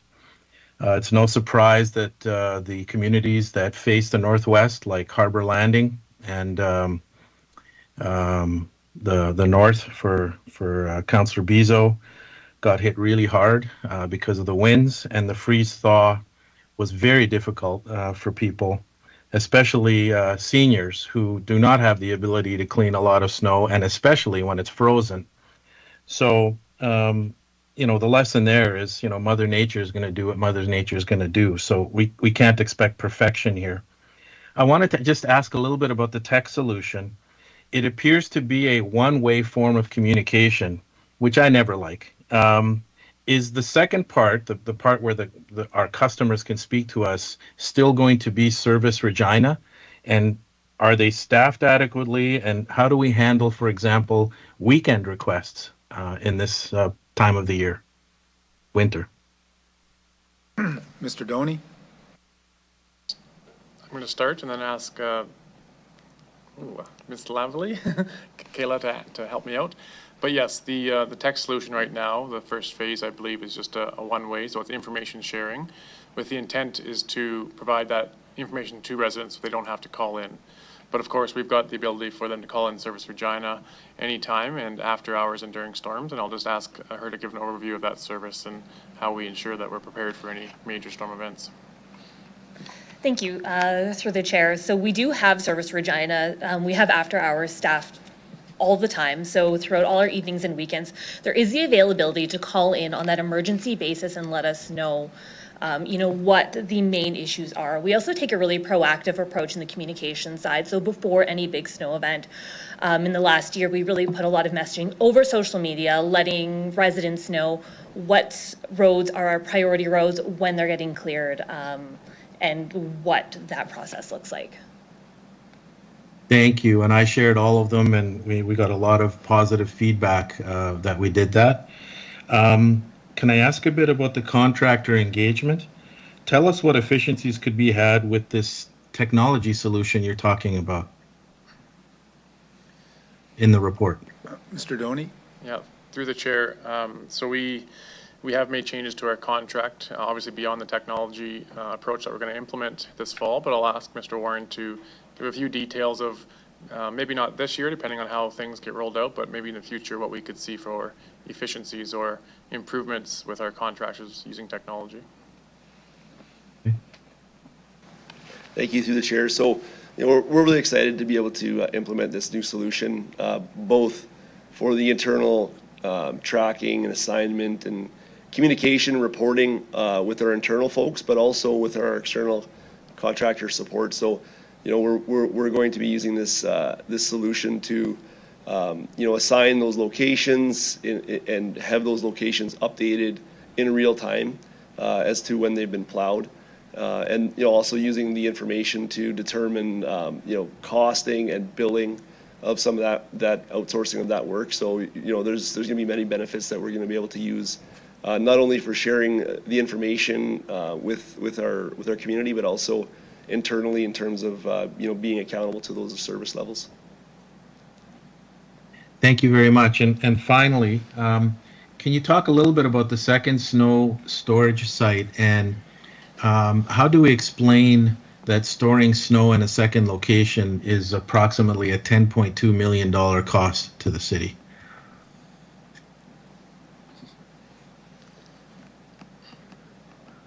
Mr. Doney? Through the chair, so we are investigating a second snow storage site, primarily because the city is growing and it's becoming a longer and longer distance, of course, to go from one side of the city to the other. As far as the overall cost, so we need to consider purchasing land, and that is something that we will continue to investigate. But there's also lots of logistics and environmental aspects that need to be done with a properly designed snow site, and scales, for example, perhaps similar to our landfill scales would be one example. So there'll be lots of costs for land purchase, but also the development of the site. Will there be any special buildings other than the scales that need to be built there? Through the chair, I'll ask Mr. Warren if we have that detail yet, knowing that we're just in the early stages of scoping the project. Thank you, through the chair. So at our current snow storage site, we do have a small trailer that acts as kind of the technology hub, as well as a washroom and for the staff. So moving forward, we don't anticipate that there'd be anything beyond just something like that at a second site. So the second site, the bigger intention is to go towards a more engineered site where we can have better controls over the environmental controls, the runoff, the stacking, the storing, and the general safety to both the employees as well as the users of the site. So we're looking at utilizing best practices across Canada for that type of work. And as part of this process, we did put this out further into the 5-year capital plan. And the goal is next year in 2026, we're going to be doing some investigation through request for information to get a better sense of what the what the costs might be and what the applicable timeline might be to bring this forward. And then, of course, as Mr. Doney mentioned, one of the largest capital costs will be the land acquisition to do this work. So we want to make sure that we have a fulsome understanding of what is the minimal type of land that we might need to serve us now and into the future. So that's work that's coming. Excellent. I'll end it there. I have a lot to say on this topic because I spent hundreds of hours on it this past winter. So I'm a bit of a expert, at least in my ward. And I want to re-emphasize that the vast majority of people I've spoken to are extremely pleased with what we were able to do, especially in retrospect. Some of the complainers in retrospect as well have said, wow, very well done. So I just want to pass that on one more time. Thank you all in the department. Mayor Buczynski? Yeah, thank you, through the chair. I also want to echo what Councillor Sickley's had mentioned just about the great work done. Also received a lot of positive feedback. I think we had a really tough start, that first real big snowfall. I think that tested everybody. But I think after that, there was a lot of great examples of great work that your guys' department did. So kudos and thank you for that. Just a few questions, nothing too crazy. Where does winter maintenance rank on service requests in terms of volume in comparison? Through the chair, I'll ask the team to give more details, but it's high. I mean, we get lots of requests, and of course, we'll bring that analysis forward to council in December with all the different service requests. But just ask if they've got some numbers they could share today as far as how many we received last year, what a typical year would be. Mr. Warren first. Thank you, through the chair. So in the 24-25 winter season, we received about 6,200 service requests. Overall, in roadways and transportation, we average about 17,000 in a year. So this past winter represented about a third of all the requests that we would get. In the roadways department, our 5-year average, and this is one of the things that we are constantly doing, is comparing ourselves to the years before. Our 5-year average, when it comes to service requests, is around 3,200 service requests in any given year. So last year obviously was significantly higher than the average, and that's attributed to the severe season that we did experience. Great. So safe to say that's one of our top service requests and top expectations of service from our residents. How much do we contract versus do internally? Sorry. Through the chair, once again, I'll go to Mr. Warren in a second for some more details, but in general, we try to staff up so that our internal crews are for the day-to-day work and the general maintenance, and then we have contractors come on board for those peak times, so during the actual snowstorm event. So of course, each year is different depending on how many snowstorms we get, but I'll ask Mr. Warren if he can share either some cost splits or some percentage splits based on an average year. Okay, thank you, through the chair.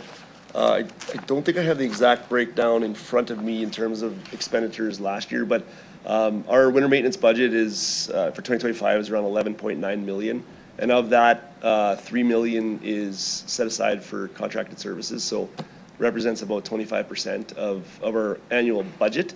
That said, in the previous, last probably three years, where we've experienced significant snow, high up, I guess, significant winter seasons above the average, we've seen those contractor expenses increased just due to to the nature of the winters. But generally, as a starting point, it's kind of start to that 25% range. What options do we have outside of our winter maintenance reserve to pay for like extreme years or tough winters, if any? Mr. Doney? Through the chairs, I might go to Mr. Anderson after I give a few comments, but as mentioned, the winter maintenance reserve is there to be a cushion if we have years that we don't spend the full budget. Of course, there's no cushion there right now because we've had some bad or heavy winters. The other option is to go back to the general reserve, and so that's why the general reserve is there for operations. Is one of the reasons to handle peak expenses, primarily due to roads or any other items. I'll ask Mr. Anderson if he has any other tricks in his tool bag. Mr. Anderson? Thank you, and through the chair, probably no tricks, no free money anywhere I've found yet. Keep looking. But in general, we do have the reserve. It has been empty for several years. Funny enough, we were just talking about it this week. We are going to start recording that overages through the reserve anyways, like we do with other reserves, so we can track it for council to say this is our net cumulative amount. We've been over budget on snow removal. So it's just more clear and more transparent. Perfect. I've heard a little bit of feedback around one side parking and using the other side of parking, where we have two lanes of parking, using one side for snow storage. Is that something we've looked at, and is that something that is feasible in Regina, or do we have information around that? Mr. Doney? Through the chair, I'll ask Mr. Warren if that's been investigated or if we've heard that feedback. Okay, thank you, through the chair. So the administration did look at that. It's probably been at least 8 years, whenever we last brought in the snow route program. So it's been quite a bit of time. So when we looked at the snow route program, we looked at best practice across winter cities, And we found a wide range of opportunities or options that municipalities can consider when it comes to parking bans and snow storage and things like that. Each one of them comes with many different challenges. So, cities that do have either seasonal parking bans, or sometimes they have like odd side of the street, street numbers parking bans, or things like that. There are municipalities that do that, but they come with considerable challenges to the neighborhoods when it comes to parking and what side of the street you choose and things like that. So it's definitely something that we've looked at. The city at that time chose, based on the research, to do a more targeted approach when it comes to snow routes and parking bans, where it would be very, very targeted to certain areas that are creating the biggest challenges, as well as minimizing the disruption that residents have to the availability of parking. So that's the route that we chose, and I don't think currently at this time administration isn't pursuing kind of changing that. Awesome. No, thank you. And I think it's just important context for the public to know that this is something we've looked at and understand the implications and the trade-offs of doing something like that. How does our winter maintenance plan compare to other municipalities? Do we have any information on how, like, kind of our performance, statistics, timing, that kind of thing? Through the chair, we do have some details, and we're going to do a wider comparable for council in December, but I know Mr. Warren is in close contact with City of Saskatoon, and so maybe a good opportunity to talk about their budget and how much they put into their snow maintenance budget and the service level that they provide. If you have that available, Mr. Warren. Thank you. Through the chair. So a couple things on that. Administration back in 2020, 2021 did a full-scale service level review, as well as pretty in-depth research on other municipalities in terms of service levels. And what we found at that time is that City of Regina, for the most part, when comparing cities like Calgary, Edmonton, Winnipeg, that we had at least as good or better service levels when it came to timelines, road plowing, sidewalk plowing, alley plowing. But that our budgets were typically per capita or per population were quite a bit less. That work, so in 2025, comparing City of Saskatoon, our service levels are very, very similar when it comes to timelines and the types of roads that we plow and when. However, the City of Saskatoon's winter maintenance budget is $18 million. City of Regina is 11.9 in 2025. So we're seeing quite a big difference there. As Mr. Doney mentioned, as part of one of the motions to bring back for budget, the administration will be doing a holistic review of those service levels and costs so that we can share that with council for budget. Perfect. Well, thank you for that. And just because my colleague's not here, for all the hundreds and thousands of viewers watching today, I think it's important to note all the work that goes into the planning and execution of our winter maintenance leading into winter this year. Lastly, just thank you again for all the efforts on that, and I appreciate all the information. Councillor Flores? Turned it up. Okay. Oh, it's okay. Sorry. Councillor Turnbull. Hello, to the chair. Snow days, they're such a big barrier to the whole community. It's not a surprise that it's the most service call, but it's also a time where we all get to experience the inability to get in and out of a space or from point A or to point B. And we all get to experience having a physical barrier from stopping us, which actually leads me to talk a little bit about the accessibility, which I can see from this, which is coming in the 2026 and 2027 budget process finally. And also the number one thing on our list here, which was hold on, I'm just getting to it. It said here in the red, the snow on the curbs and all of that, and how we can do a little bit more on that priority, the reducing the snow ridges on the sidewalks. That was a big ordeal for us last year, for sure. And I wanted to give to the chair administration to talk a little bit more about snow removal and how that affects one of our number one priorities on our accessibility plan. Mr. Doney? Through the chair. So as mentioned, there are some budget asks in 2026 budget for increased accessibility, improving sidewalk, snow clearing, but of course, we will also be providing that menu to council to determine what you want to fund and the level of service you want to get. So that'll be one of the many items on the menu. I'll ask Mr. Warren to provide a bit of details towards the snow removal concept, and I'll just highlight that snow removal is likely the most expensive aspect of snow winter maintenance. Thank you, through the chair. Can I just ask clarification on the question? Is it about snow removal or is it about sidewalk clearing, through the chair? It was about the sidewalk, and then reduce the snow bridges on the sidewalks, Okay, which was yeah. number one. And then also when it says up here, the 2026, 27, to align with the accessibility plan. And I think that was on your community and well-being portion.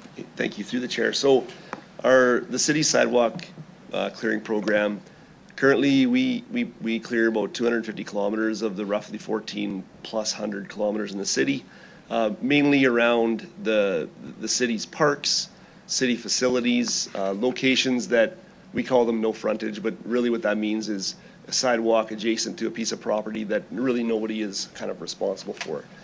So the city does that currently, and our target is to clear those sidewalks in 48 hours.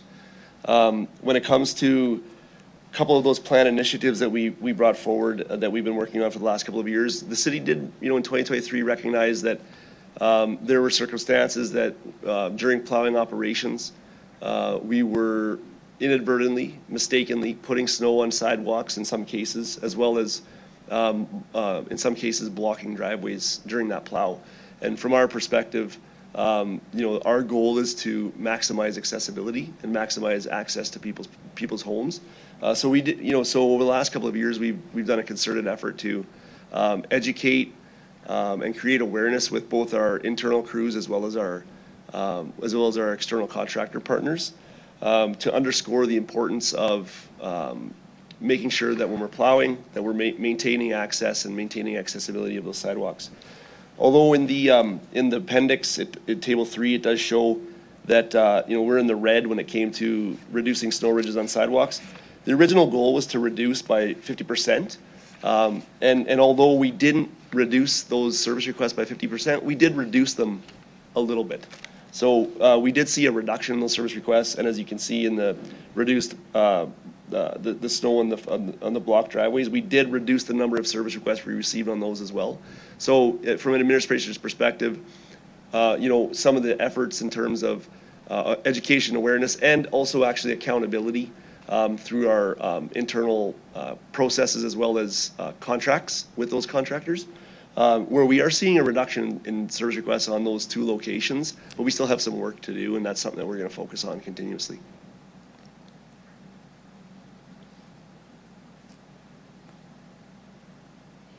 It also mentioned in the report there was a pilot project in the north. Can you talk a little bit about that? And it also says you've discontinued it, and how you felt those results went.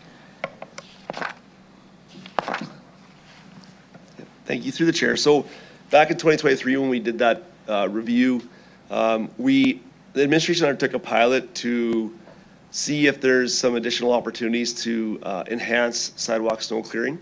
And as part of that, we took a section of, I guess, a district in the northwest area of the city. We chose that area because that was, again, the predominant winds, and we saw a high number of service requests on some of those sidewalks. We did a pilot where we, at the same time as we plow those category 1, 2, and 3 roads, we would also plow all the sidewalks with some additional sidewalk machines as well. After 2 years of doing that trial, we analyzed the results, and first and foremost, we found the level of service was increased. We saw very little service requests because we were plowing all those sidewalks. We also saw just an increased ability to attend any issues on those sidewalks in real time. So we definitely saw an increase in the level of service there. But what we did find also was that it came at a cost. The analysis showed that we had a 21% increase in the cost to do that extra sidewalk work. as well as a decrease in productivity. Because it just took us longer to do that work because of the, the focus and attention that we were putting towards that. So when we did the analysis, we looked at the analysis, and to further expand that program to all category 1, 2, and 3 roads would have likely resulted in about a $1 million increase. So administration looked at the results of the pilot. We also looked at the results of our education, awareness, and accountability that we were doing on the sidewalks in the remainder of the city, and we decided that we're going to focus on the continued education, continued awareness, and continued accountability, and hope to see those service levels increased on there through that means, as opposed to asking for additional funding. Reading this way, the sidewalk clearing is going to more so focus on strategic areas like downtown and transit routes. Is that correct? Thank you. Through the chair. So in the 2026 budget proposals, we have put forward a couple of business cases that are from the Regina Accessibility Plan around increasing sidewalk clearing, and the first phase of that was to clear an additional 80 kilometers of sidewalks on high pedestrian locations. So that would be phase 1, and then the second phase was to clear an additional 150 kilometers on sidewalks adjacent to transit stops and transit routes that aren't already getting cleared. So the goal there with that accessibility plan and to enhance accessibility, if approved, would be to provide a better level of service on those locations that have high pedestrian corridors and high pedestrian traffic, as well as our transit routes. That's a really good strategy moving forward, and it sounds like it's more cost effective too, especially since you're working with the accessibility plan on where to do it. So I think that's a good move. I did want to ask about the Snow Angels program. Is that effective or working and throughout the city?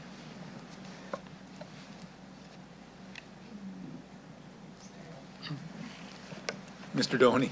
Through the chair, it is a program that's ongoing. I'll just ask Ms. Stock to give us an overview of that program.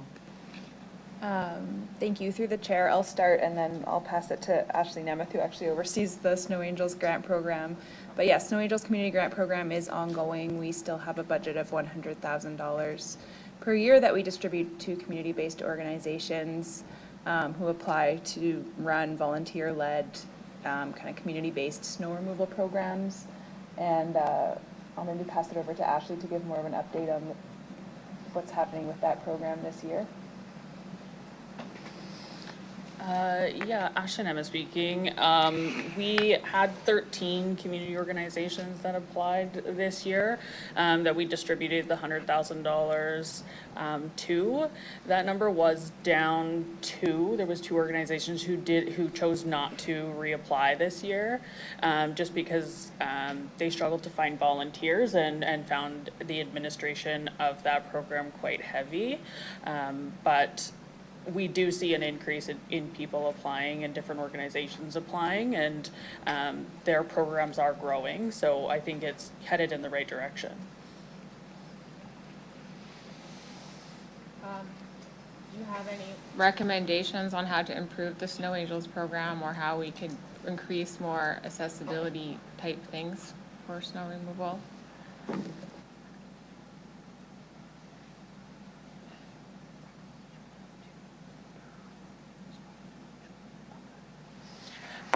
Sorry, I just needed to get that repeated. I think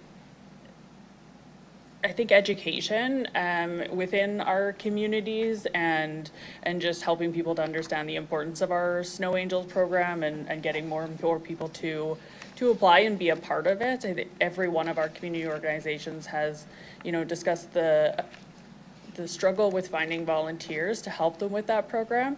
And so I think through education, we should be able to continue to increase accessibility of, sidewalks and through our Snow Angels program and other programs.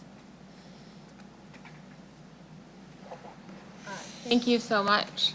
And I guess to our millions of viewers, please volunteer to be a snow angel. I guess that was my big questions about accessibility and the snow and the snow. I do want to say that this is such a critical part to the accessibility plan moving forward, and with all these budgets coming up, snow removal and how in a snow day we all feel the effects of the barriers, and it just adds an extra level to a vulnerable population already, and it is very exciting to see some of these things we've been talking about for a few years, to actually say we're going to try and do some of this, and you can see it's being adapted in a more efficient way. So instead of doing we're being more strategic about where the sidewalks go with the transit plan and the strategic plan, and in a responsible way. And so we really have to look at that when we're looking at our budget this year. So thank you so much for all your work on this. I appreciate this department very much. Councillor Pro? Yeah, thank you through the chair. Just a quick question on areas number 6, clean property bylaw policy update. And you speak to it here. You know, we undoubtedly want to encourage our neighbors to sign up and support each other. Certainly shovel your neighbor's sidewalk.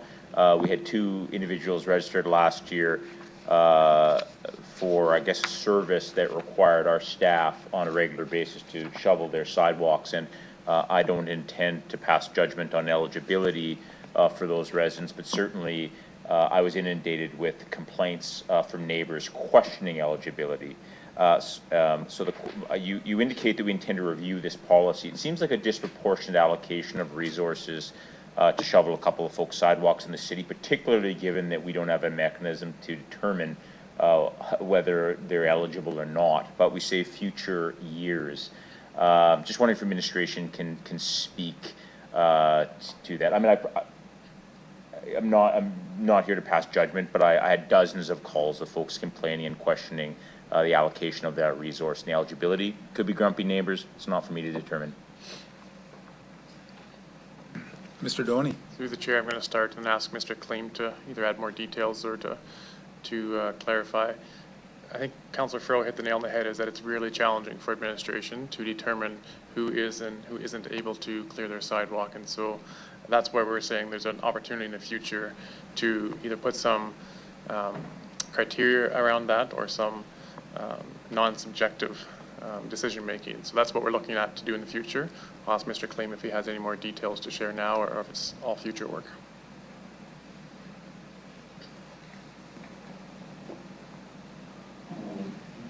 Through you, Mr. Chair. So the changes for this season is we will be looking to do a declaration from applicants. So basically, we won't be assessing, people's abilities, but we would be getting them to declare. As the report says, we will be reviewing this, this program, and looking at, different opportunities for us to bring back to council in future years. Thank you through the chair, and you probably weren't prepared for this question. It's fine if you don't have it handy, but do we have just a high-level estimate of the human resources hours or dollars associated with those hours it may take to us regularly shovel the sidewalks of 2 residents in this city? Through the chair, I don't expect we have the details, but I'll ask Mr. Kleem if we happen to have that, or I believe we probably use a contracted service for that, so any estimate would be. Through you, Mr. Chair, this program was actually managed internally. So it was managed by our winter crews, but it was a very small program. So I don't know if we have any separate cost accounting for it, but I'm seeing some panicked looks from my colleagues here. So I don't think we have specific numbers. It was, the program was really in its infancy this year, and it's not managed, similar to other programs where we have contracted services. No, thank you. And through the chair, I mean, I read in your report and I hear administration that you're looking to review this, and I think you can appreciate that sometimes when residents see City of Regina branded staff shoveling their neighbor's sidewalk, they question the allocation of resources, and I see that you've outlined quite reasonably your concerns that you plan to address it, but I wanted to raise it since folks regularly raise it with me. So thanks very much.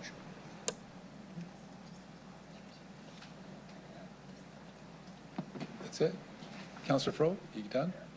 Okay. Councillor Radins? Hey, thank you. So I'm looking at your severe weather events, and I see that there was 14 last year. And so with that, I just want to commend you folks for the amazing work you've done. There was a lot of kudos received from the community as well. And so if we looked at increase in funding, and that would probably help immensely. But I guess what I would like to ask is, you did a comparison between Regina and Saskatoon, and regarding the funding. And I mean, you're talking a difference of, well, 18 million to Saskatoon. Regina is 11.9. And my question is, are we meeting same service as Saskatoon with a difference? Or are we falling behind, or are we ahead in regards to service, speed, and categories, and meeting those timelines? Mr. Doney? Through the chair, so we will be reviewing these in the near future, but in general, we have very similar service levels to Saskatoon, and so we're meeting those expectations at a much lower budget. I will flag that our budget, is around 11 million, as mentioned, but last year we spent around 14 because of the extra snow, and so, we work towards the policy level, and if there's funding gaps there, that's where we talk about that in the forecasts, and the general reserve is there to cover it. But we have similar service levels to the city of Saskatoon at a much lower budget. Okay, so with that 14 million you're referring to, was that out of the reserve? Did we have that much in the reserve to cover that?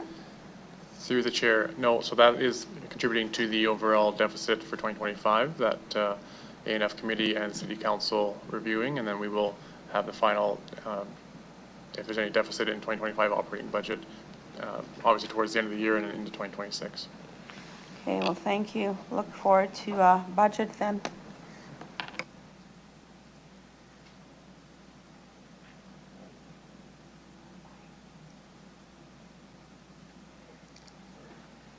Councillor Mancinelli.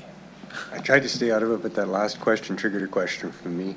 The discrepancy between Regina and Saskatoon and their snow removal, was there not a council-ordered snow removal of the windrows and the stored snow in Saskatoon during their last year, and is that not part of that discrepancy? Through the chair. Through the chair, I don't believe so, because I know snow removal is,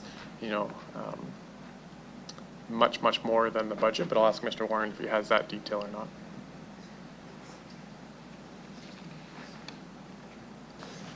Thank you. Through the chair.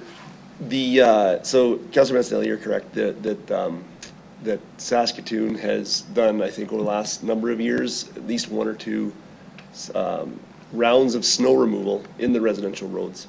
That service level is outside of their existing budget, and I believe, if I remember correctly, it was in the neighborhood of an additional $16 million to do that work for one single round, and that's it's a little bit more than the city of Regina had estimated when we had provided a couple of years ago some options in one of the winter maintenance reports on a citywide snow removal program for residential roads.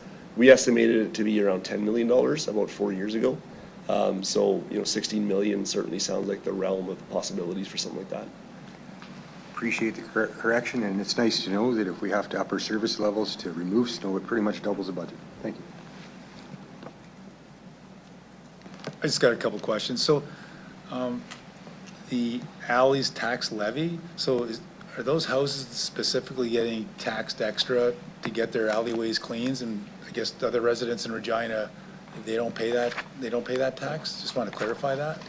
Yeah, through the chair. So every house that backs an alley or is beside an alley has an alley tax on it that is only paid by that resident based on how many footage you have, basically. Okay. And that alley tax includes winter road maintenance, but it also includes maintenance and renewal of the actual alley itself. So it's multiple things, but snow clearing is one of the items in there. That's one of them. Oh, okay. Thank you. And I guess the other question I had was just, I know when I read in the report, I know we talked about sidewalks, but I think we were talking about clearing a lot more, clearing a lot more sidewalks as a city from the prior budget. And I think you guys did talk about it, so is this the high pedestrian areas and transit areas? Is that? Through the chair, yes, that'll be part of or it is in the forecasted amount already for 2026 budget, and then council can deliberate that in December to see if it's approved or not. Okay, so were all these extra, I guess that extra sidewalk and extra transit, so we haven't done that prior? We have not done that prior? So this will all be new? Through the chair, I'll get Mr. Warren to share kind of what we currently do in the approved budget and then what is forecasted if approved by council. Okay. Thank you. Through the chair. So our current sidewalk plowing program and policy does not include these additional 80 kilometers or these additional 150 kilometers that are contemplated in the future forecasted budget for 2026. Those were ideas that were born out of the Regina Accessibility Plan. Our current program is we do clear about 250 kilometers of sidewalks in the city, and those are adjacent to things like city parks, city facilities, no frontage locations. So the city does that now, and the number is around 250 kilometers. Okay, so we do 250, and then what would be the additional? So through the chair, we were looking at doing an additional 80 and 150, so an additional 230, I believe. So it's not would be the increase if approved by council. Okay, what's that cost for the extra 230 kilometers, you think? Through the chair, I Roughly? believe the business case for phase one was going to be, sorry. I guess it depends on how much snow we get, too. Yeah, through the chair, the budgets that we submit and the unit costs are typically based on an average season, usually comprised of 6 major events, and to clear those sidewalks within a 48-hour window. So the business case that we're submitting, or I guess the future forecasted plan, the total cost once, if fully implemented, would be in the neighborhood of $800,000 in addition, which virtually doubles our existing budget to date. Okay, 800K. Okay, thank you. And then just to kind of, I guess, about bike lanes, just want to kind of clarify bike lanes. I know I've had residents in my ward talk about Park Street, and it's with the bike lanes there, and I just want to kind of clarify, I guess, maybe the cost of, just so residents and people can hear this, so the cost of clearing that, because those bike lanes, and with the extra, the bike lane is kind of adjacent to the sidewalk, and residents have to park on the, creates that space. It's tough to clear, right? So maybe you can speak to that? Yeah. Mr. Doney? Yeah, through the chair, we will speak to that. I don't know that we're going to have the detailed cost, of course, one individual street, but I'll ask Mr. Warren just to comment about how bike lane snow clearing fits into our overall categories and the timing of those bike lanes. Thank you. Thank you. Through the chair. So bike lanes, through the policy review that we did in 2020, bike lanes were upgraded to be plowed within, I guess, within 36 hours or better. So on a category 2 road or better. So all existing bike lanes were upgraded to category 2 or better, and then any future bike lanes would be category 2 or better. So that's the current policy. When it comes to bike lanes, we currently have kind of two different kinds of bike lanes. One kind of bike lane is virtually adjacent to the road. It's kind of like just an extended parking lane. There's no barriers, there's no curbing, there's no delineators. It's basically identified through paint. Those are typically plowed at the same time that we're plowing those category 1 or 2 roads. Yeah. It's fairly efficient. We have another kind of bike lane that is separated by some sort of infrastructure.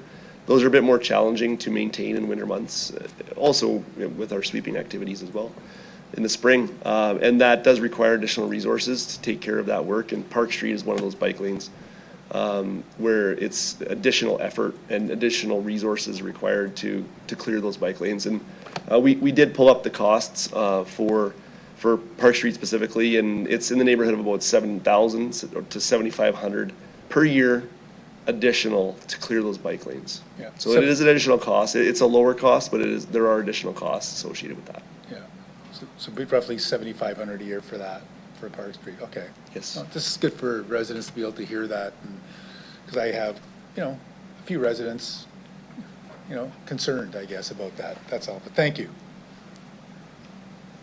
Yep. Any further questions, anybody? Okay.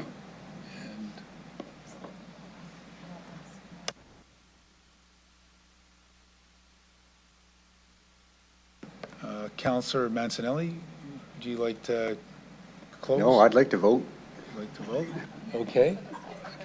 Okay, I'll ask the clerk to call the vote on the main motion as amended.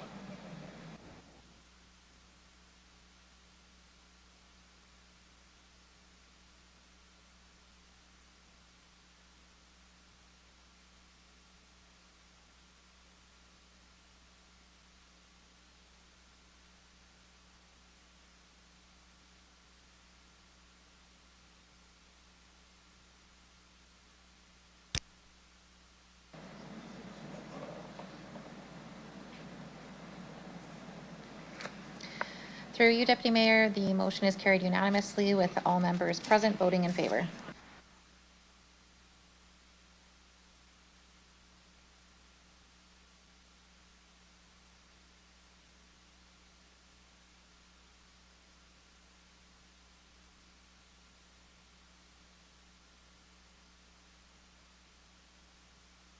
Can I have someone move a motion for a private session? Mayor Bashinsky? Yeah, you had it up.